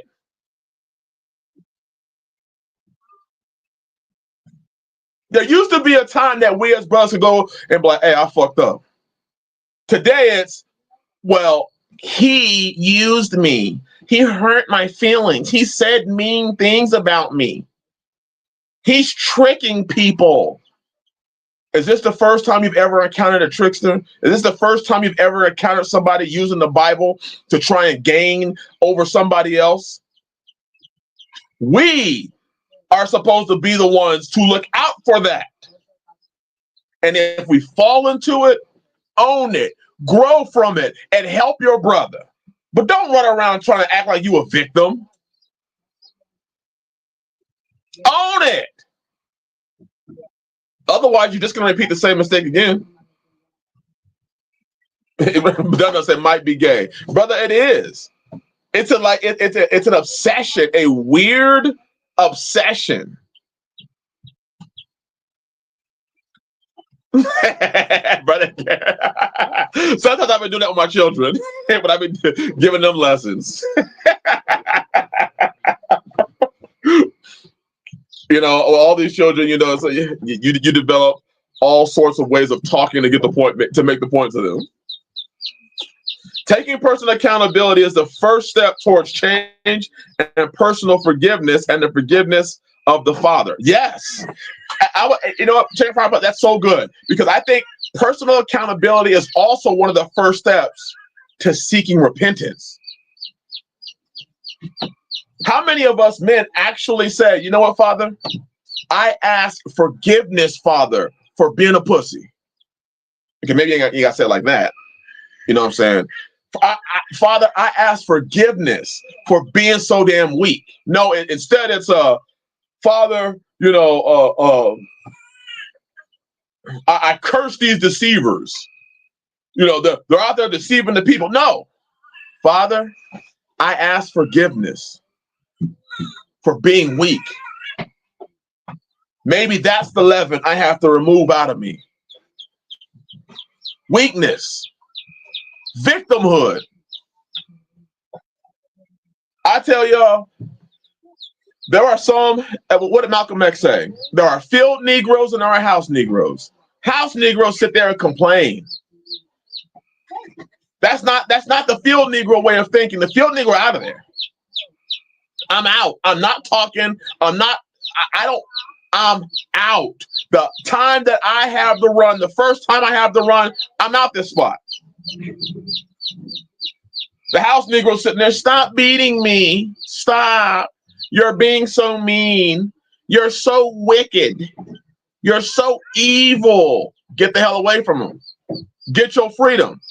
Revelation 2 and Revelation 3 talks about, when Yeshua is talking to the seven churches, he says that because they overcame. How can you overcome if you're still constantly, it's in your brain. It owns you up here. You still ain't overcome it yet.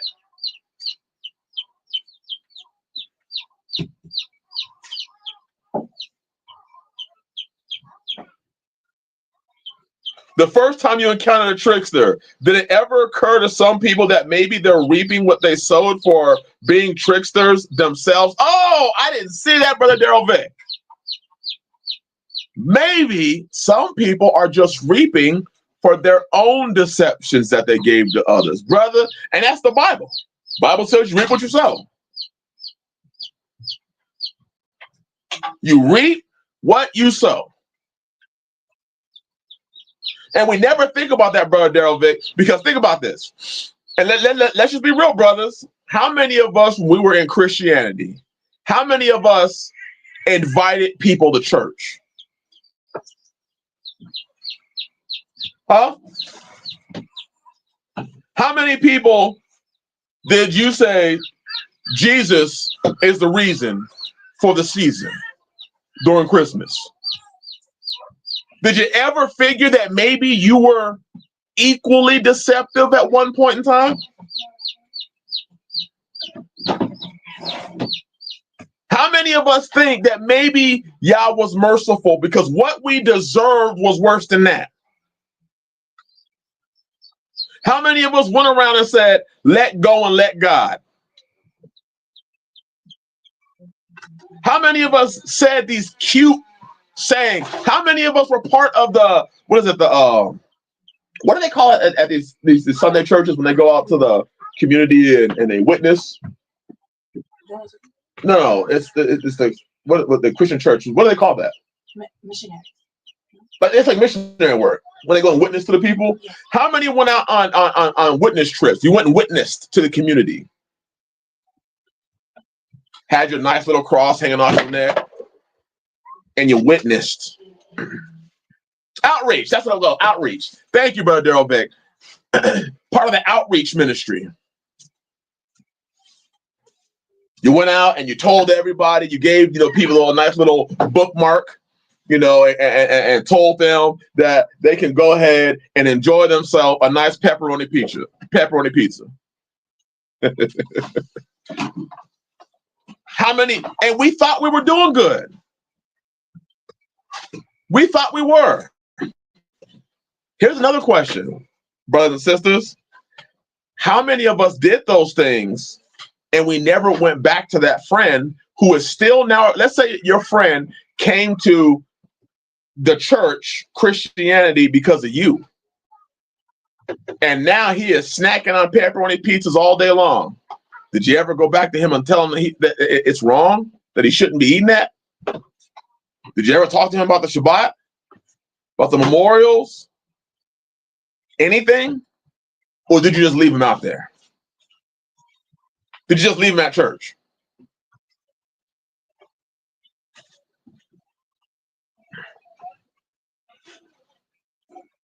Hey, Brother John said, interesting. I'm actually happy that nearly everyone I ever invited never showed. Things to ponder. Yes, sir.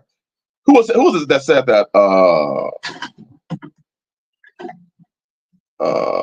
Daryl Vick. That's a great point, Daryl Vick. Some of us may have just reaped what we've sown. Well, I didn't know it was bad. So,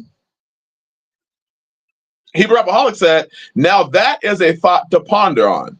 This is a leaven thought. How many times did I myself teach a wrong thing and had to reap that shit for myself? Wow, that is a heavy one. Brother, it is. Brother Daryl Vick put something in our minds for us to think about. How many times, even if our intention was good, how many times did we mislead somebody? And we called it bringing them to Christ. You're trying to tell me that all these people out here that even in the faith that are misleading people, you think they all intentionally are doing it? I guarantee you a lot of them think they're doing the right thing.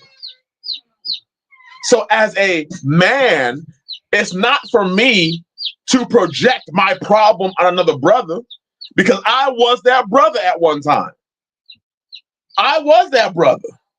So maybe what I need to do is say, whoa, maybe I should shut up and understand that that was me. And there may have been somebody that comes trying to tell you the actual real truth, and you call them a liar. One story that Sister Tanisha tells is that there was a point in time when she was going to Sunday church that a friend that me and her mutually had, we didn't know that we mutually had him as a friend. This was before we got together and got married. But they invited her to Shabbat. She didn't, and she denied it or declined. I think she went once, and then kind of went back away from it and was like, "Nah, I'm not doing that." So we might have heard the truth, and Yah in His mercy gave us another chance. So He gave me another chance, and then I brought her to the faith. But we're acting like we didn't do this stuff. We did.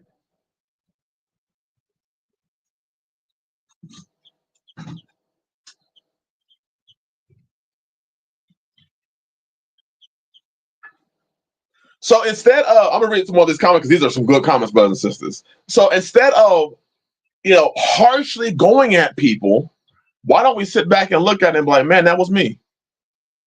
One of the most I'm talking one of the most righteous things that a man could do is take accountability, apologize to the people, repent to the people around you that you may have led astray. Hey, if you were part of these wicked ministries and then you went and also spent your time telling people to come to that ministry and now you find out it's wrong, maybe you should stop trying to destroy the ministry and sit back and look at yourself and say, I led some people there. I did it. I told them to come here. And maybe you might have some humility about you. Believe it or not, brothers, humility, that's some man shit right there. That is some man shit right there. To be humble. To say, hey, bro, hey, I messed up. I take accountability for that.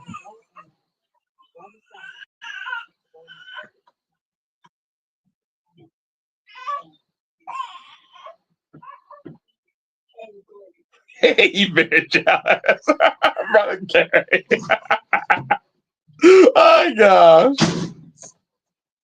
Also, how many times have we misinformed others and then turned around and told those people I was wrong?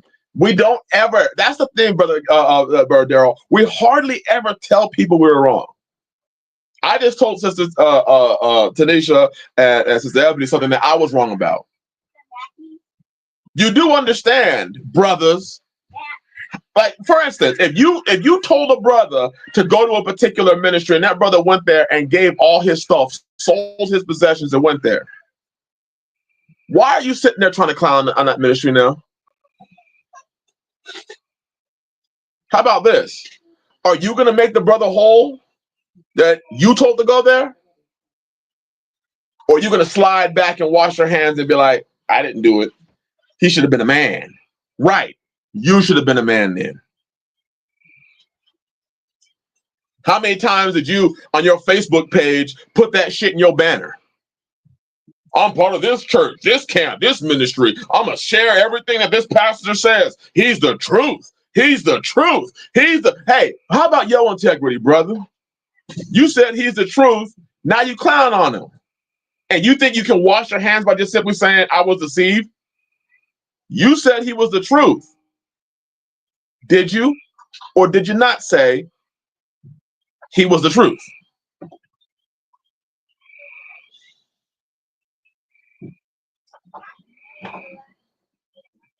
See, it's an amazing thing. A lot of people come out, and I think a lot of traditional Westernized Christians see this in the faith. The people in the faith go so hard on Christianity. But then when Christians turn and look at us and say, okay, show us the way to do it. Where are the examples?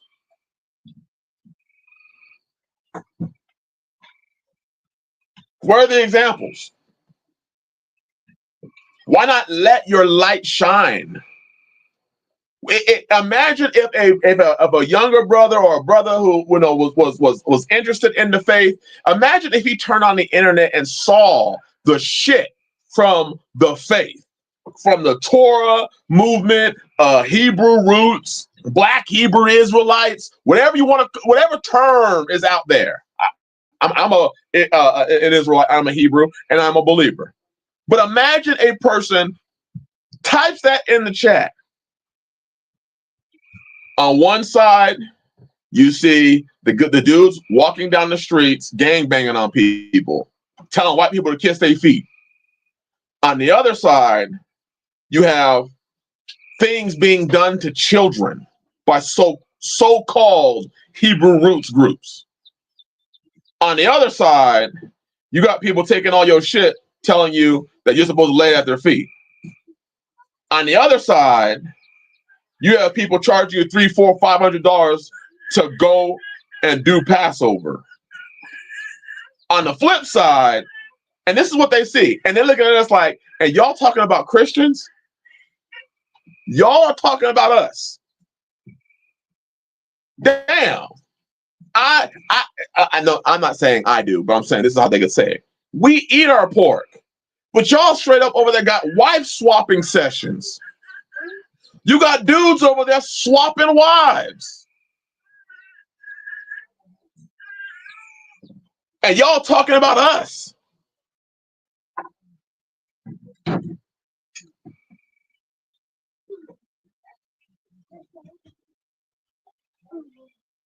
He's a rapaholic.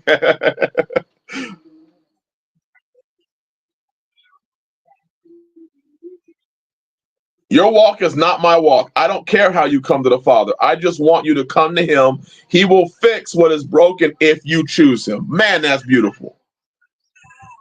That is beautiful. That should be one of the things that we're teaching. That should be one of the witness points. Hey, your walk is not my walk. But instead, you got groups that teach that all of our walks are supposed to be the exact same. Huh? I'm gonna ask a question. If any of y'all think that your walk should be exactly like my walk, put 1 in the chat. If your walk while we are both serving the Father, serving Yah, loving each other, if your walk is different than my walk, even though we are both walking in the same direction, type 2 in the chat.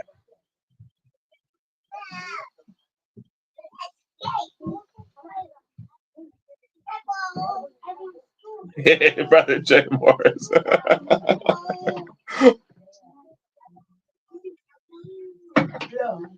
And you know what? It's a beautiful thing that we are all moving towards Yah.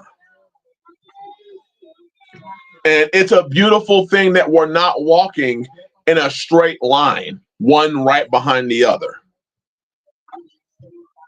You want to know one of the advantages of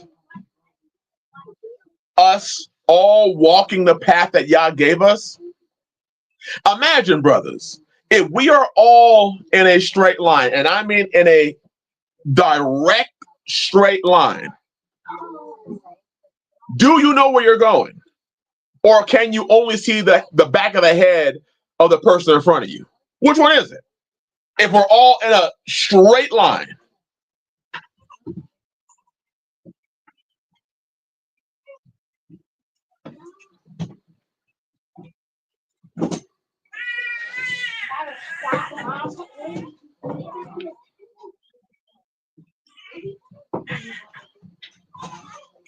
I'm waiting for some answers. We are all walking in a straight line. One right behind the other, right behind the other, right behind the other, right behind the other, right behind the other. This is how you get the blind lead the blind and they all fall into the ditch. You want to know why?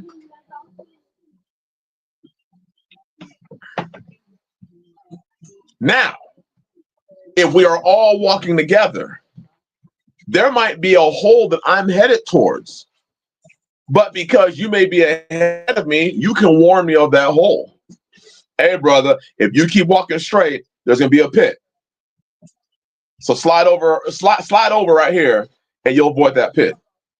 Thanks, bro. I slide over, I avoid the pit.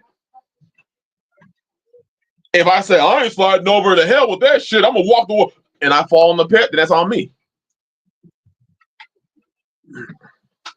All the paths the Father puts us on lead to the narrow gate.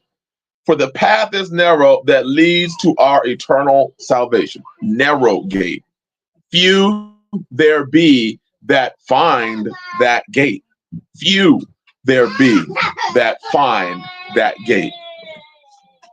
So if a person argues with you, I don't care, I'm going to do me, I'm going to do what I want to do. Well, you ain't going to find that gate. That's cool. That's your decision. But I have a task. I've got to find that gate. David said, he leads me in the paths. That's plural of righteousness for his name's sake, not for our name's sake. So Yah leads us in the paths, plural, of righteousness for his name's sake, for his will, for what he wants.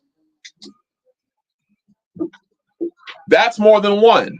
The ultimate goal is to reach the same destination.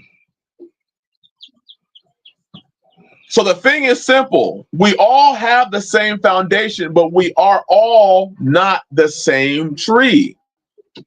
We are all connected to the same ground or source, but given our own fruits, as long as the fruit is healthy. That is so good here, Rapaholic. So good. He might have made you an apple. He might have made me a plum. But we are all for the edification of the body. It's our job to bear the fruit that he wants from us. One of the greatest deceptions is to think that we are all supposed to bear the same fruit, the same kind of fruit. So because I'm a black Ozark apple, everybody has to be a black Ozark apple. But if everybody's a black Ozark apple, how does the body get its vitamin C? Where are the oranges? Where are the bananas? Who's going to bring the other nutrients that we need that are vital to the body? If all of us are just apples, not just apples, black Ozark apples.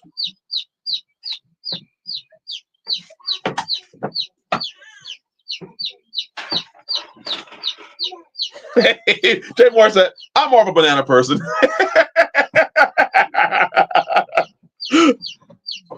And that's one of the biggest church misconceptions, is that there's only one shepherd, and that's Yeshua. And Yeshua, he's the one that leads this thing. His Father makes you yield whatever fruit Yah needs. If you're not careful and you simply follow man, you will only be yielding the fruit that man wants you to yield. So now imagine this. Imagine Yah calls you to be a Macintosh apple, but your pastor wants you to be a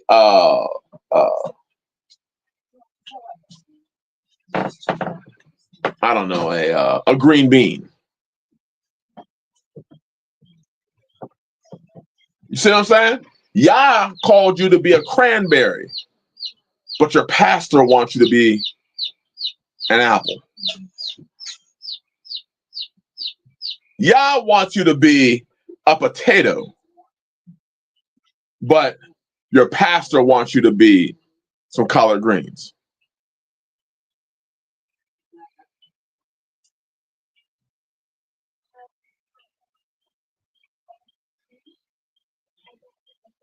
Man, it's just sickening, brothers. I want to read this and then I'm going to draw this to a close. James chapter 2, verse 14. What doth it profit, my brethren, though a man say he have faith and have not works? Can faith save him? If a brother or sister be naked and destitute of daily food, and one of you say unto him, depart in peace, be you warmed and filled, notwithstanding ye give them those things which are needful to the body, what doth it profit? Here's a question. If a brother comes to you and says, hey, brother, I'm hungry, how many of us can give him some food?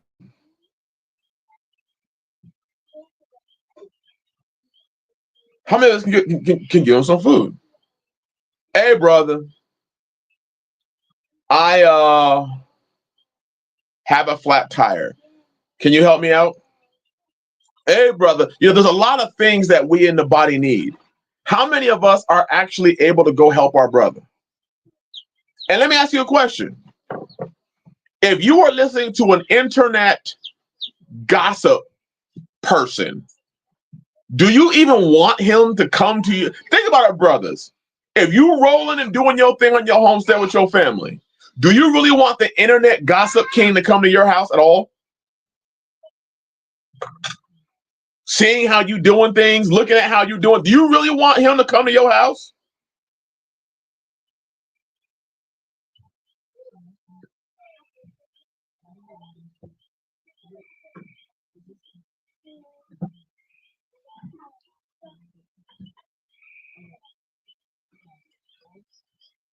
Think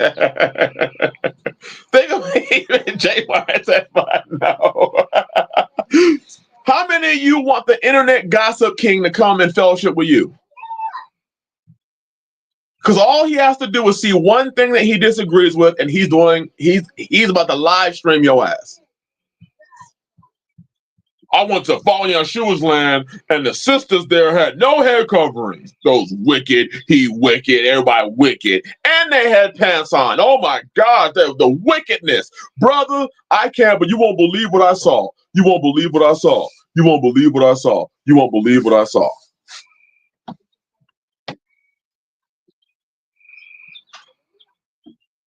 No, if you a gossip king, you ain't invited here. You ain't invited here. I'm not inviting anyone that even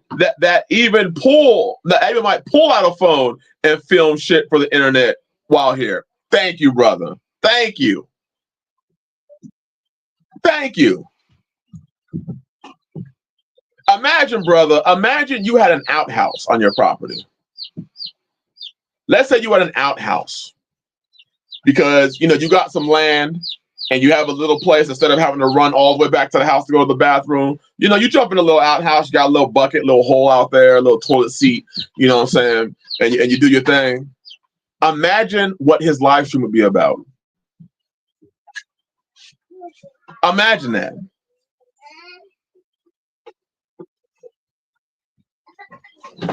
Imagine that. This is why I leave all the gossip alone. And my idea is to build. And people are on different levels. Flex said, no, not now, not ever. Right. Right. I'm personally sick of people who don't know their own ass from a hole in the ground about Torah becoming internet experts.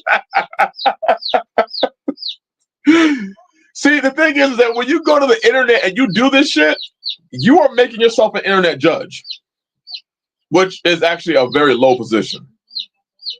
Now, imagine you just worried about your own business. If I go fellowship with a brother and he does things different than me, I'm probably going to ask why he's doing it so that I can learn. There you go. I like my britches. Right.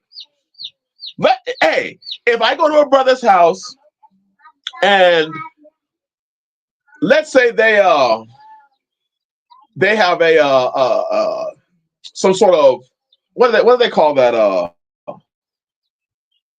bio. It's like a biogas digester where they actually turn the gases created by manure into fuel. A lot of tribes in Africa do it. But there are people in this country that know how to turn like the gases from, decomposing poop, whether it be human or cows or chickens, all the methane that's released. They know how to make it where they can convert their burners to burn that methane from I forgot what it's called. It's like a biodigester or something like that. Now imagine some dude who thinks that is prehistoric. You shouldn't have that. Now he's gonna go and tell your shit to everybody else because that's what I choose to have. Yeah, that's it. That's it. Here, that's exactly it. Yeah, they can use all kinds of trash too. Yes, that's it. Brother Angelo, Shabbat Shalom. Shabbat Shalom, Brother Angelo. This is why you got to be careful because, Gary gasifier. That's what it's called. It's a gasifier. You should see this stuff. This stuff is, honestly, the stuff is cool because they have like an unlimited supply of what we use as we use propane. They're using literally the gases that are built up from the composting manure. It's unlimited. Now the smell, I don't know. I've never really dug deep into understanding it, but from what I heard is that people have said it doesn't even smell because it's burned off when it's burned. It sounds awesome, but imagine you get some internet sensation who's trying to make a name for himself. So he goes and now he wants to talk shit about he's over there turning their poop into gas. That can't be healthy. That's wicked. And and now he's got his wife. What if your wife is cool with it, brother? What if your wife is cool with it? What if everybody in your household is happy? Well, he got the women wearing rags. Okay, what if that brother and his family are happy. Hey, they spend their day all day outside. Why are they wearing dresses? He don't take his wives out for vacations. What if I don't want to take my wife out on a vacation? Like, did you ever think about this stuff? While you trying to make a name for yourself on the internet, spending your time nitpicking a dude's life, what if his family's happy? What if you're the wicked one?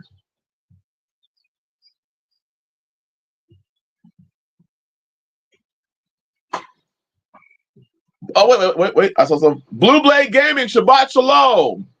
LaFrance Hart, Shabbat Shalom, brother. Shabbat Shalom. What if a brother bought himself, worked his ass off to buy himself a little shed home, retrofitted that shit, put a wood stove in it, insulated it, invites you over, and the only thing you can do is talk shit. Only thing you do is talk shit. He got his wife and children in a shed home. What? That's just so wicked. Ain't nobody asked you. But see, this is what the life of a content creator. You need content. I mean, you need shit. You need crap. You need to make up shit if you have to. How is that loving your brother? And who wants to be around that? Go, mommy.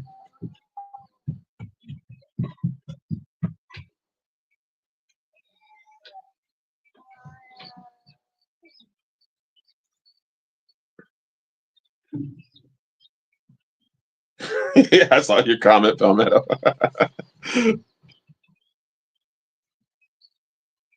Man, House of Lamar, brother, let me put that up there. Woo! I've heard that one said about a lot of people. Where is it at? Right there. Right there. Telling people he living in poverty, yet all needs are met. I have heard that one countless times. Dudes on the internet in somebody else's business, somebody else's house, because they can't stop trespassing. He got his family living in poverty. I know the brother. I talked to the brother. The brother's like, my wife and family have food. They have a roof over their head. They're warm in the wintertime. They're cool in the summertime. As much as you can be in the deep south where he was. And all my needs are met. We have gas, we have a vehicle, we eat well, the children are healthy, and yet you got some bullshitting dude on the internet who needs content, who needs to create crap, who needs to bullshit his way, talking about he got his family living in poverty.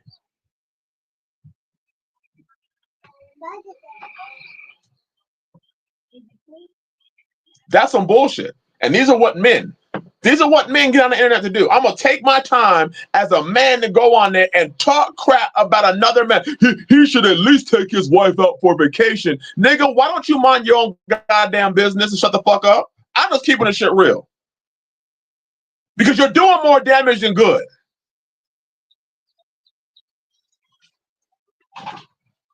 You are literally hurting dudes instead of loving them. Hey, does the Bible say old pass? You got dudes out there. He got his people crapping in buckets. And what the fuck does that have to do with you? Let's just keep the shit real. What does that have to do with you?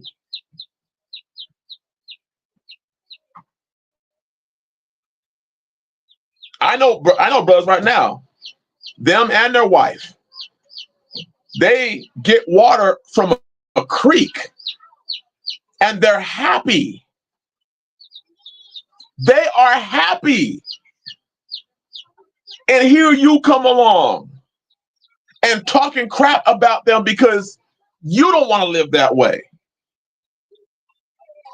Well, as men, here's how men do it. I don't give a damn how you want to live. I'm doing what's right for me and my family. Just like every other brother. Every other brother out there is doing what is right for him and his family. And here comes the internet content creator needing something to talk about, talking shit about somebody else, Whether you like them or don't like them, why don't you mind your own damn business and do something constructive?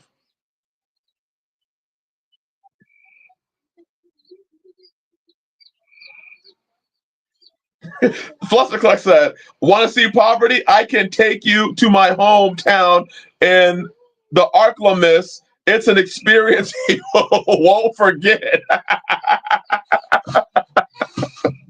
I can only imagine, sis. Woo! That's right. House Lamar said they're more upset about how we live than we are. Right. They're acting like they in some way set the standard.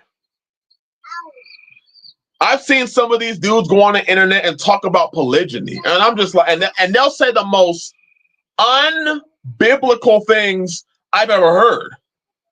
And I'm like, isn't it mighty amazing that these dudes that don't live it always want to go on there and talk about it, and then they make up rules.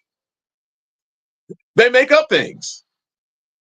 Well, you have to be rich to be polygynous. How many of y'all heard that one? You have to be rich. Some of them even come with a number. You got to make at least 150K a year. How many of you have heard that you have to be rich?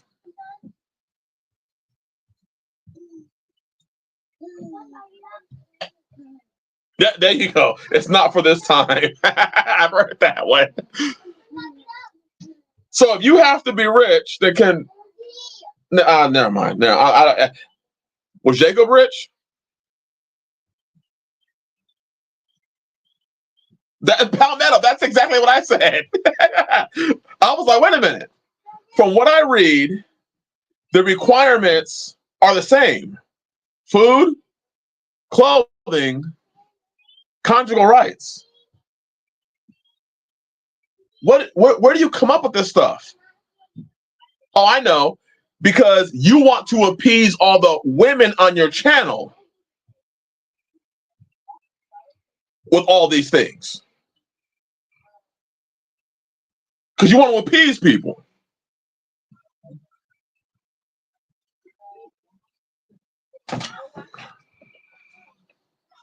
Here's one that I said before, and I want to clear this up. Because I've mentioned this before myself.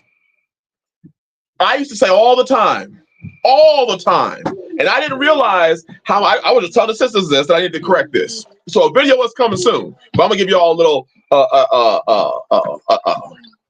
little preview. Where in the Bible does it say that that when you get polygyny, you're getting it to find help for your wife? Anybody? Anybody show me where, oh yeah, I'm getting polygyny, because a lot of men have done that. Because they're scared to leave their home, they'll push the idea of polygyny as, I'm trying to help my wife.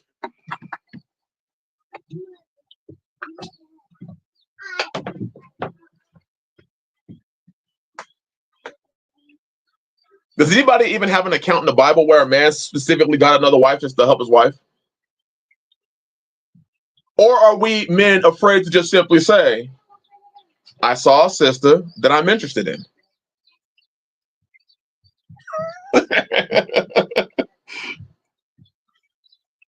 He Rebel said, I have said that myself. Wrong. Right. And I've said that. I've said that countless times. So I do have a video correcting that. And the reality, men say that because they're afraid to just simply say, I want a wife. And I want another one. So instead, we have to switch it and try to make it about the woman. Well, baby, I'm going to be getting you some help so you don't have to work so hard. I don't want you to have, there's just so much work for you to do in this house. She's going to be here to help you. So you just told your wife you're bringing her a handmaid. That's what you just said. You basically just said, I'm bringing you a handmaid. But instead of just saying, hey, she would benefit me. She's a rib. I'm bringing her in because she would be a benefit to me. And in being a benefit to me, she will also benefit you and the rest of the house, because I wouldn't bring anybody else in the house that would not benefit me and the whole house. But I am not bringing somebody in to get you help. I'll hire a maid.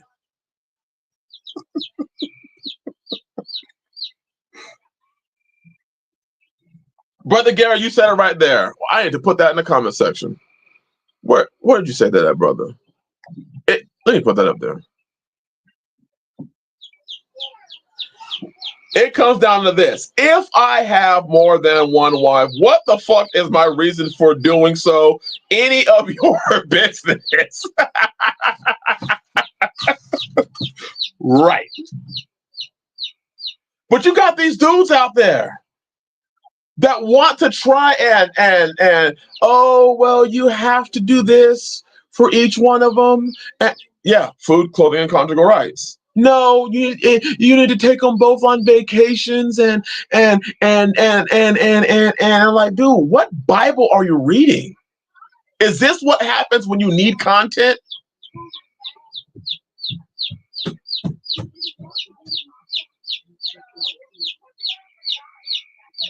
There you go. She will benefit indirectly, but she is my wife at the end of the day. That's it. Hebrew Rapaholic, I brought her in to be my wife. Now, will she be a benefit to the rest of the house? Absolutely. But I brought her in to be my wife. The same way when I brought you in to be my wife.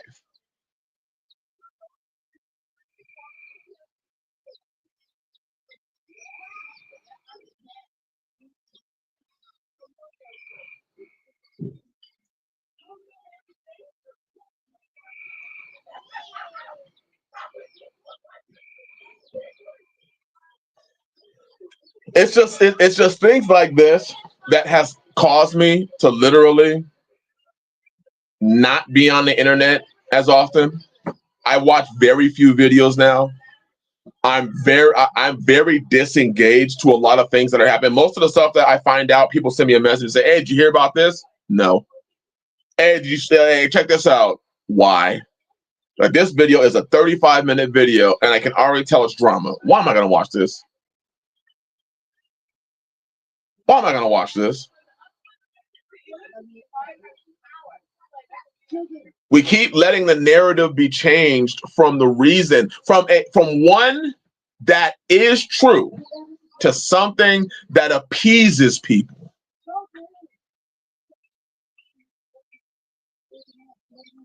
All the things we are discussing here are examples of the leaven. Brother, that is it. These are all the examples of the leaven that we let creep in. A lot of times, it's not even the fact that our wives are ruling us. It's the matter of we're just afraid of them. I'm afraid of her. I have to sell her on the idea.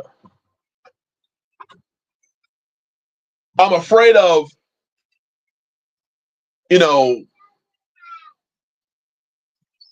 living the life that Yah wants for me, because if I do this, are people going to talk about me?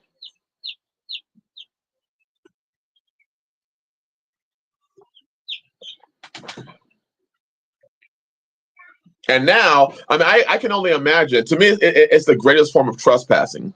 If you go to visit another man's land, and I don't care where it is, if you go to visit another man's land and that man's land becomes your talking point, something's wrong.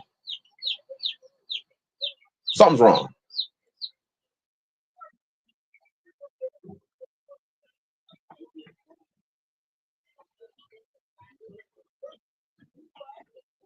The last vacation I took was the hot springs when Squish was 2 months old in my RV.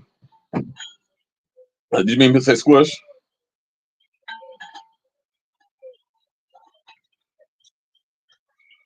Sister Colleen, bless you, Sister Colleen. Bless you, sis. She came. I didn't see you come in. Bless you, sister. She said, "Why worry about what others say, think, etc.?" Yes. Everyone has an opinion. And according to the book, Sirach 3:24, Many are deceived by their own vain opinion. Let me ask you a question, brothers. Is there anything wrong with these brothers out here that have an outhouse? Are they in some way like less of a person? If you have an outhouse, brother, are you less of a person?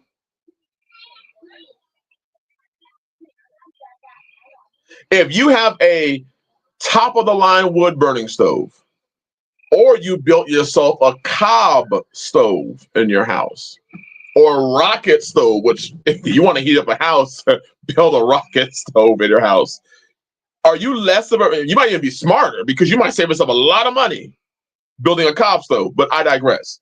Are you less of a person? Are you not walking in the faith? Are you somehow abusing your children and wife because you don't have a $3,000 wood oven? Instead, you have a $250 burns extremely hot rocket stove.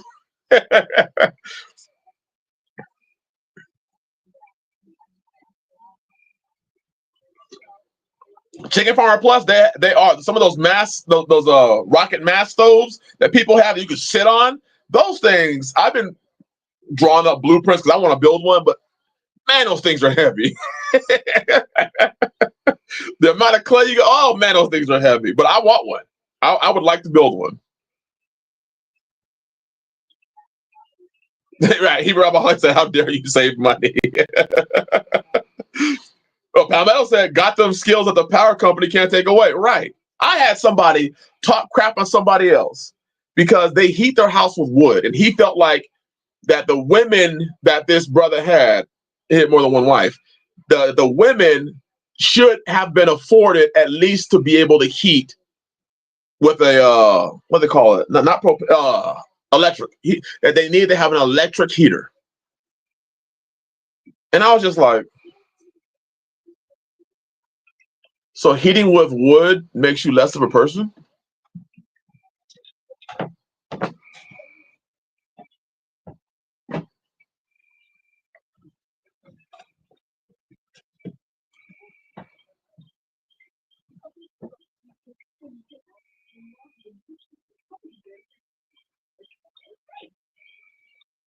Oh, all right, Brother John. Thank you. Thank you for letting me know.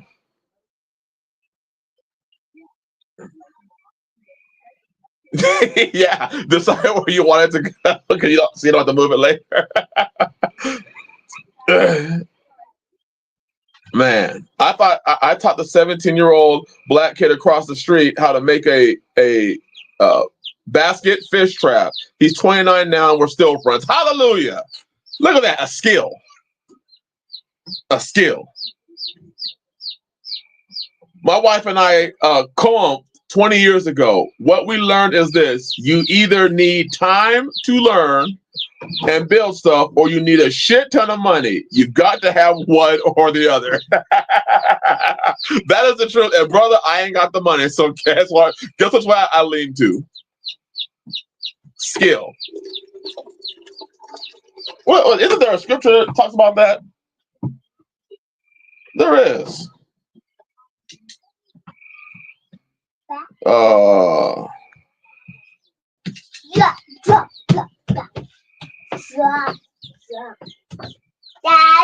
Hold on. I'm almost done.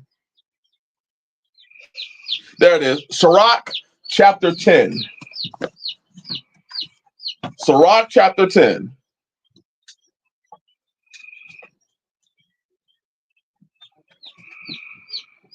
I had a fly commit suicide on me.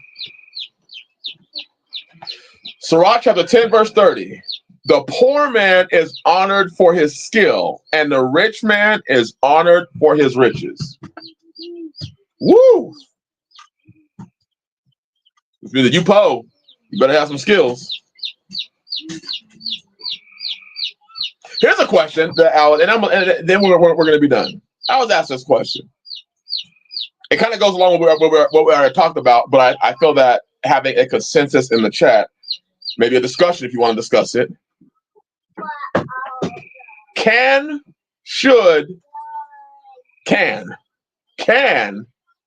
we'll do can and should. So both can And should a poor man get married?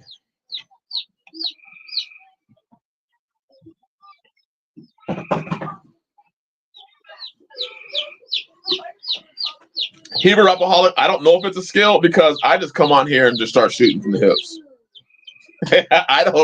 I very rarely go, like your typical Sabbath guy, he wants to make sure he has all the notes and everything. I may jot down some notes 15 or 20 minutes before the live stream and I go. But I'm not the guy that's going to be sitting here all day, digging up Bible verses, unless I feel that it's a topic that needs to be discussed that way. I just shoot from the hips. All right, so should a poor man get married? We have yes, absolutely, yes, he won't be poor long. Sure, sure, yes. Nothing makes you more motivated to provide than not having a choice. Woo! That's the truth. If he can provide food, clothing, and sex to that woman, Hebrew Rapaholic, man, oh man, that is one of the most easiest to understand things. Food, that would include water, clothing, or it's covering, so that means a roof and some clothes, and conjugal rights, sex, procreation. Here's my question.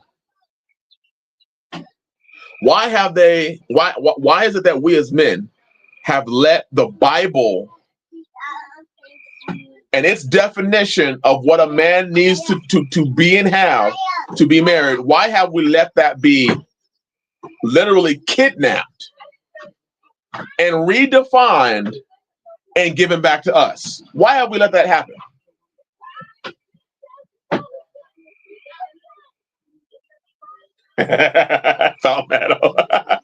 Brother Angelo. Oh yeah, Brother Angelo said, and snacks too. Bless you, Brother Angelo.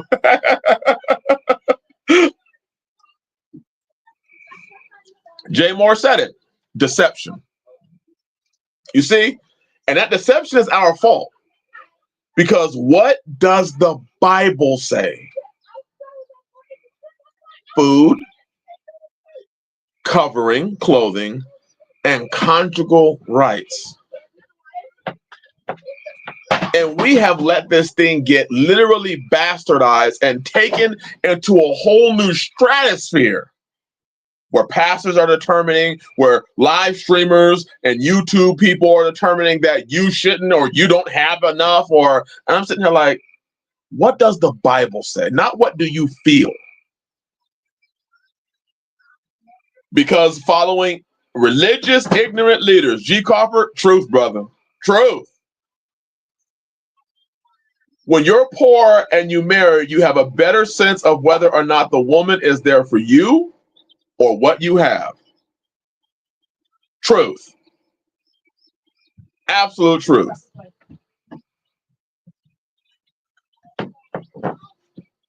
So you mean I don't have to make 6 figures? Wow, a whole new world is opening up before my eyes. That's because we have allowed the world and its definition and criteria for marriage, we've allowed it to seep into the faith. And now it's being defined actually by what the world says. Our faith and our marriages in the faith are actually being defined by what the world says. So we as men feel inadequate. We feel like, oh, unless I'm making 150K, I can't get married. But what if you have some land and a house, whatever it may be, and the ability to add to your house, grow some food, produce some food, sell some food? I mean, it's crazy to see how literally our faith, our belief in Yah, our belief in what he says was stolen from us, repackaged and given to us. So now in the faith and in the world, well, this is United States of America, We have a declining birth rate. Birth rate. We have men that say, the hell with marriage. We have, I can't afford it. And I'm like, how come you can't afford? Oh, these women have been told that you have to make a gazillion dollars and take them on a vacation. Is there anywhere in the Bible that says you got to take your wife on a vacation? New World, bless you, sis. Shabbat shalom, sis. Goes back to Adam and Eve. Guard from deception, so when your naked wife hands you something to eat, you don't have to worry if it's a sin. Yes.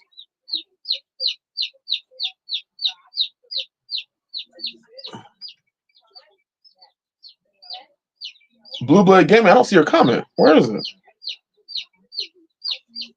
Blue Blade said, it feels like Christianity all over again because our leaders are in their feelings about things rather than read what the word says. History repeats itself. Blue Blade, that is the truth.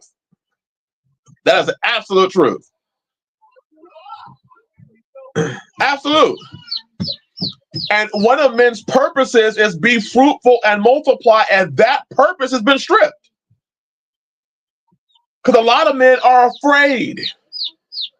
If I have a wife and I have children, is she corrupted by what the internet has said? Do you know how many marriages today end because of the fucking internet? Do you know how many husbands and wives end their marriage, or how much advice husbands and wives take from internet personalities? A woman could be completely happy. Go on the internet, listen to some dude on the internet say that, some woman say you have low self-esteem if you submit to your husband. Now she don't want to submit anymore because she was told that she has low self-esteem. And now she's tearing apart her house because she was told that if she submits to her husband and everything, like the Bible says, that she has low self-esteem.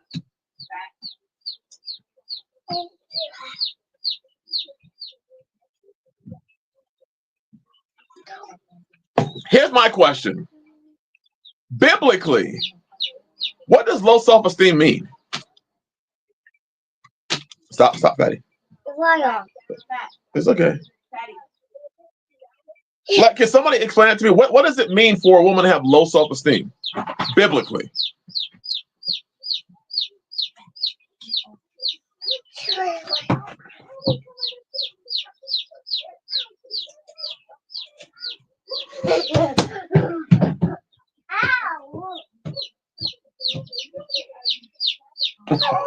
I knew a guy back in the day who was a self-made millionaire. He would pick up a woman on the first date in a 20-year-old pickup truck.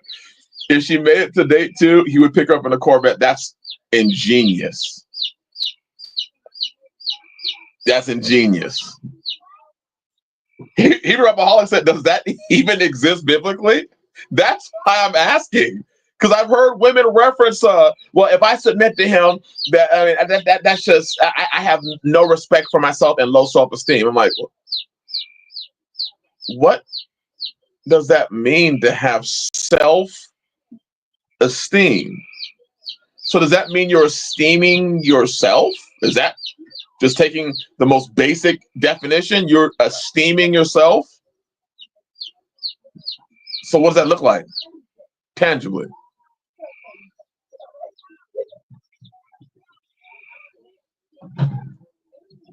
It means she's humble. Brother Gary said, not a damn thing. Low value is what I see, meaning whore or harlot. That's what you would have to draw. Like, that means you're a whore, right? You'd have low self-esteem. But then the question would be also is this. Does it, and then I'm just asking a question. What if a woman just cannot eat and the last resort is selling her body? Does that mean that she has low self-esteem, or is that just her job?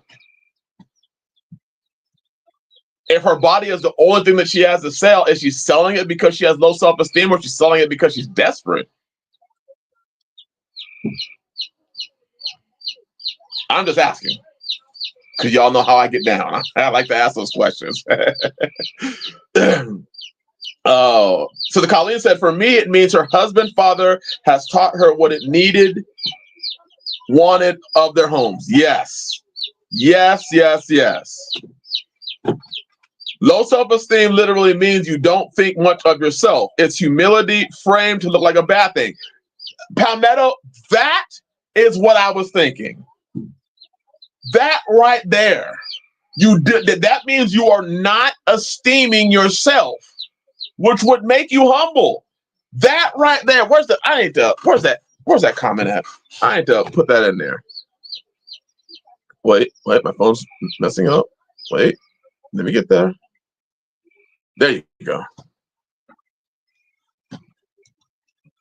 I would submit this respectfully. I would do a research, do a word study, ask yourself where this term came from. Because to not esteem yourself biblically was always a good thing. The Bible even says, let another man's lips praise you and not your lips yourself. So when people walk around, I'm not one of those low self-esteem people. Shouldn't we be more humble? Isn't that a problem? That we're always telling people how valuable we are, but we've never actually done it? That is a great comment, Palmetto. Self-deception is biblical, not self-esteem, right? But yet you hear this term tossed around, especially amongst the women in the faith. You know, these men think that we got low self-esteem. Are you supposed to be esteeming yourself? I thought it was something that was done by your father and then your husband. I didn't know we all just run around esteeming self. Not even kidding. I saw a woman break up a 10-year marriage because she saw a video about a lady saying women don't need men and have to stand up, yet cried a day later after the divorce. Wow. Wow. Oh. Wow. All because of the internet. The internet said it, so I'm going to go and do it now. I saw it on the internet. This woman said this. Now I'm going to go and destroy my life over an internet personality. I would say that anybody that have low self-esteem, man or a woman, is to not believe the things Yah says about you in his word and not act on it. For years, I myself suffered with low self-esteem. That's a great point too. But wouldn't that fit more than just in unbelief? I don't believe that Yah, you know, ... I'm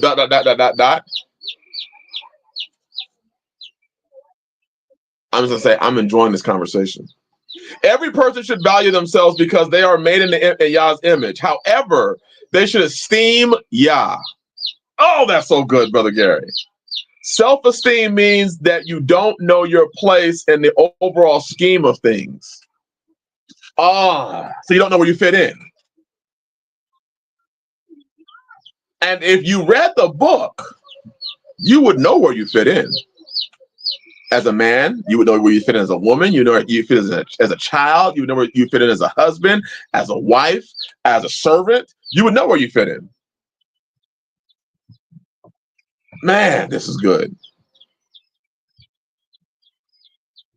A woman with good self-esteem will have your ass in a corner of a robe.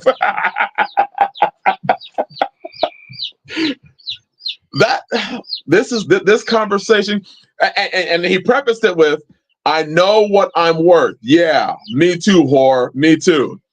That's when people start going, I know my worth. Are you sure? Are you sure you know your worth? Because we're going to end this in 15 minutes, but I want to ask some questions. Can I ask some questions?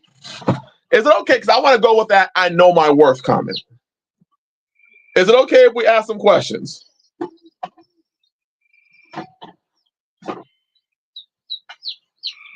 Okay. The comment is, I know my worth. Now, let me get that off the screen. Does your past determine your worth?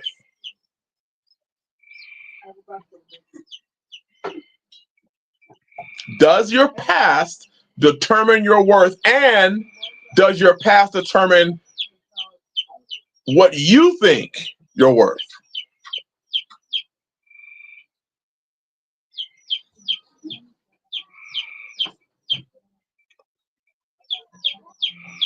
All right, so we got yes, yes.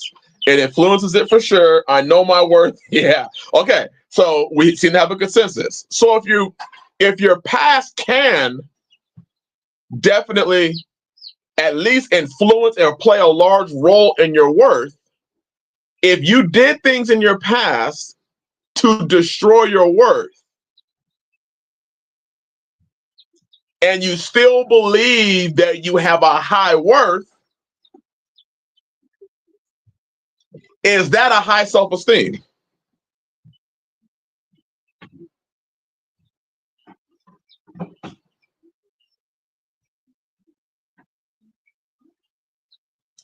Chicken Farmer Plus. Oh man, where's that comment at?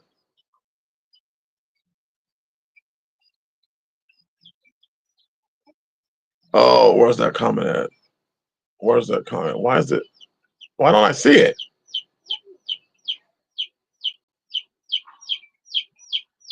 I need to read Chicken Farmer Plus's comment. It doesn't matter what you think you're worth. What does the Father say you're worth? Okay, that I can't find your comment to put it up in the on the screen. So imagine I'm highlighting that comment right now. So you're saying the Bible and what it says defines your worth. So again, why do so many people think they're worth so much when we can all say we are raised in sin and shaped in iniquity? We can all say we've fallen short. We can all say that we've done all sorts of foul shit. So where does our self-worth come from then? Where does our self-esteem come from? How do you esteem yourself knowing how much sin and wickedness you've done?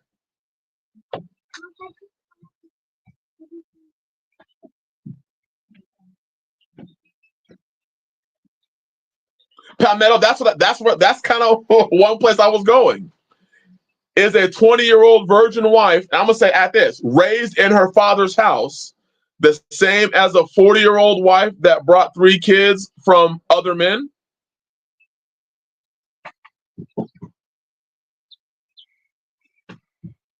There, man, Hebrew Apostolic said, if I am following Yeshua, should I ask him what I am worth, or should I tell him what I am worth? Man, that's a good question, brother. Because I have a feeling, brother, that we all tell y'all what we're worth. And then we go and find people that would say the same thing. So no matter what sin we did, we just go and tell y'all, I know I'm worth all this. Send me this. Send me a good man. Send me a good wife. Send me this. Send me because I'm worth it. Are you? Are you really? It seems that we don't know what our worth is.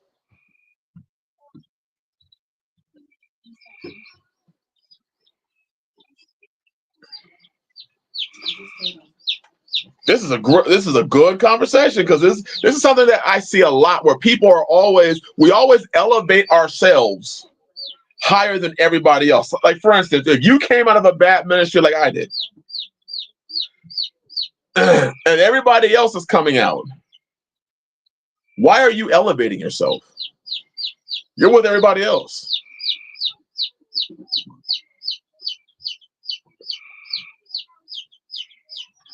Man, this is good. You can't tell anyone what you're worth. You have to show it. The correct answer is, what do I need to improve to get the things I desire? Maybe you can't find a wife because you're not worth marrying yet. Palmetto, you are 10 steps ahead, brother. Did we ever consider, because I had this question when people ask me things like, and I'm not piling on any particular person, but women, y'all do this a lot. Y'all say things like, I know I deserve a good man. Time out. How do you know that? How do you know that? Can anybody help me?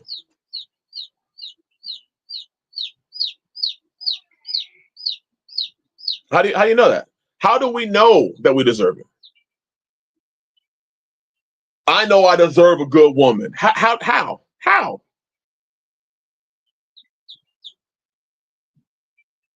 How do we know these things? Is it something, is that part of our self-esteem that we, as part of the leaven that's in us, that it's hidden as pride, self-esteem?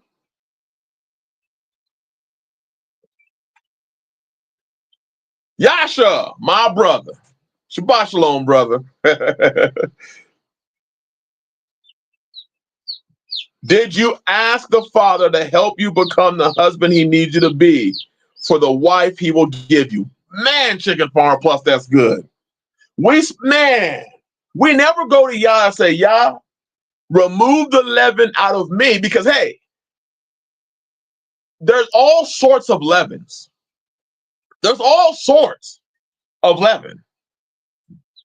If you decide I'm not going to go to Yah and ask him to make me, to mold me into who I need to be, then you're operating in some sort of leaven of, well, I know my worth. You don't know your worth. You don't even know your heart.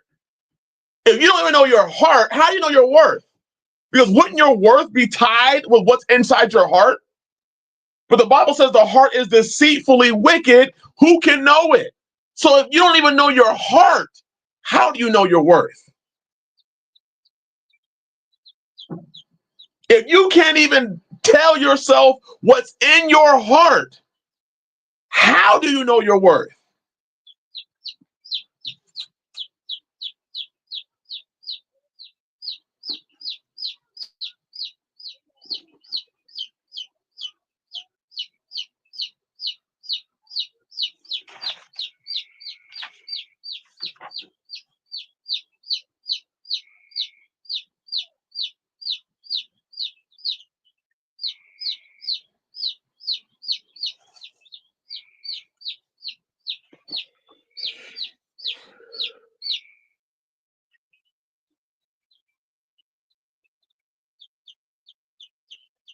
Wait a minute, my phone froze. Sorry.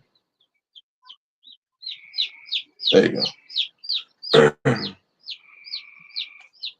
I think that is one of the biggest mistakes that we make, is that we are constantly telling ourselves and telling others what we are, and we've never actually asked Yah what we are.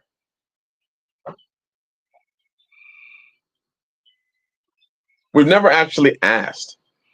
One of the questions when I did do marriage counseling, when I did, I used to always ask wives, how often do you ask your husband, how are you doing? Or do you just assume that you're doing good? Well, equally, that question could apply to us as men. How often do we ask Yah how we're doing? Or do you just tell yourself that you're good? Because to me, that kind of fits with the type of people that are going to go to Yah and say, Lord, Lord, didn't I do these things in your name? They immediately assume that what they're doing is right. But their heart, depart from me, you work of iniquity. I never knew you. Your heart is far from him. And yet we live in a society where everybody's always telling everybody their worth. You can't do that. Go to the person and ask them what you're worth. It's a hard reality. But maybe the predicaments and situations we find ourselves in are not an indicator of other people's worth, but it's an indicator of our own worth. I've asked, women who are older. Well, I'm not saying older like they're older. I'm saying, but for marriage, like they'll be 36 years old. Why aren't you married? Well, I'm just waiting for the right man. And I'm looking at him like, if the right man ain't came yet, that's not an indicator of the man. That's an indicator of you. I played college basketball. Many people out here, brothers, have played sports. Let me ask you a question. When the season starts, if you're still a free agent, not on a team, does that mean you're a superstar? Gosh. Oh, gosh. Imagine the NBA season started and we are 41 games halfway through the season of the NBA season, and LeBron James is still a free agent. Does that mean he's a superstar? Or y'all get what I'm putting down? Think of the best Jalen Hurts, quarterback, Philadelphia Eagles. We are 10 games into an 18-game season. He's still a free agent. Is that an indicator that he is a superstar? Or is that an indicator? If you're a free agent, what does that indicate? If nobody is signing you, what does that indicate? Time's up. Super bench, right? When I look at this sort of stuff, I'm like, why are people who are free agents, why are they acting like their value is higher than people that are actually part of teams? I've actually seen women talk down on married. I've seen single women, 30 plus years old, talking against women that are married as if they're trash. And I'm looking at them like, wait a minute. How does the free agent, you're not even on the practice squad. How are you as a free agent talking down on the person that's getting playing time?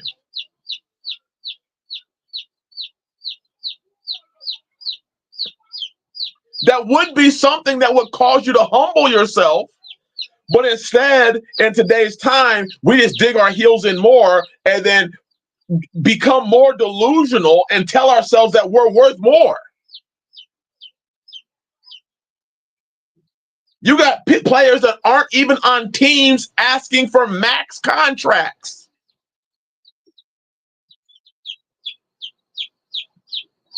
You got people that aren't even on teams asking for a guaranteed 5-year, $200 million contract. When instead of humbling yourself and realizing, it seems to me that the market is speaking. This is not a time to be prideful. This is a time to humble myself and to understand what is being said, to understand what I'm seeing. Right. Yasha said never even got to try it out. Oh, gosh. Oh, goodness gracious. But they've convinced themselves that they are a starter. This is the delusion. This is what the internet, this is what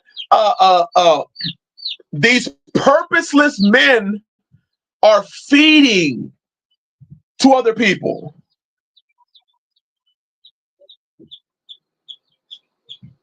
It's not hard for me to understand.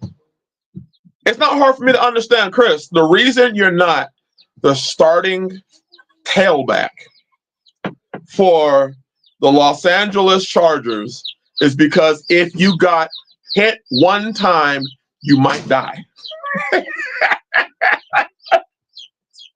Oh gosh. One time. I might be out for the season, out forever. Blown knee, cracked ribs, whiplash, vertebrae thrown off, everything. And I play college basketball. I know I cannot take a hit today.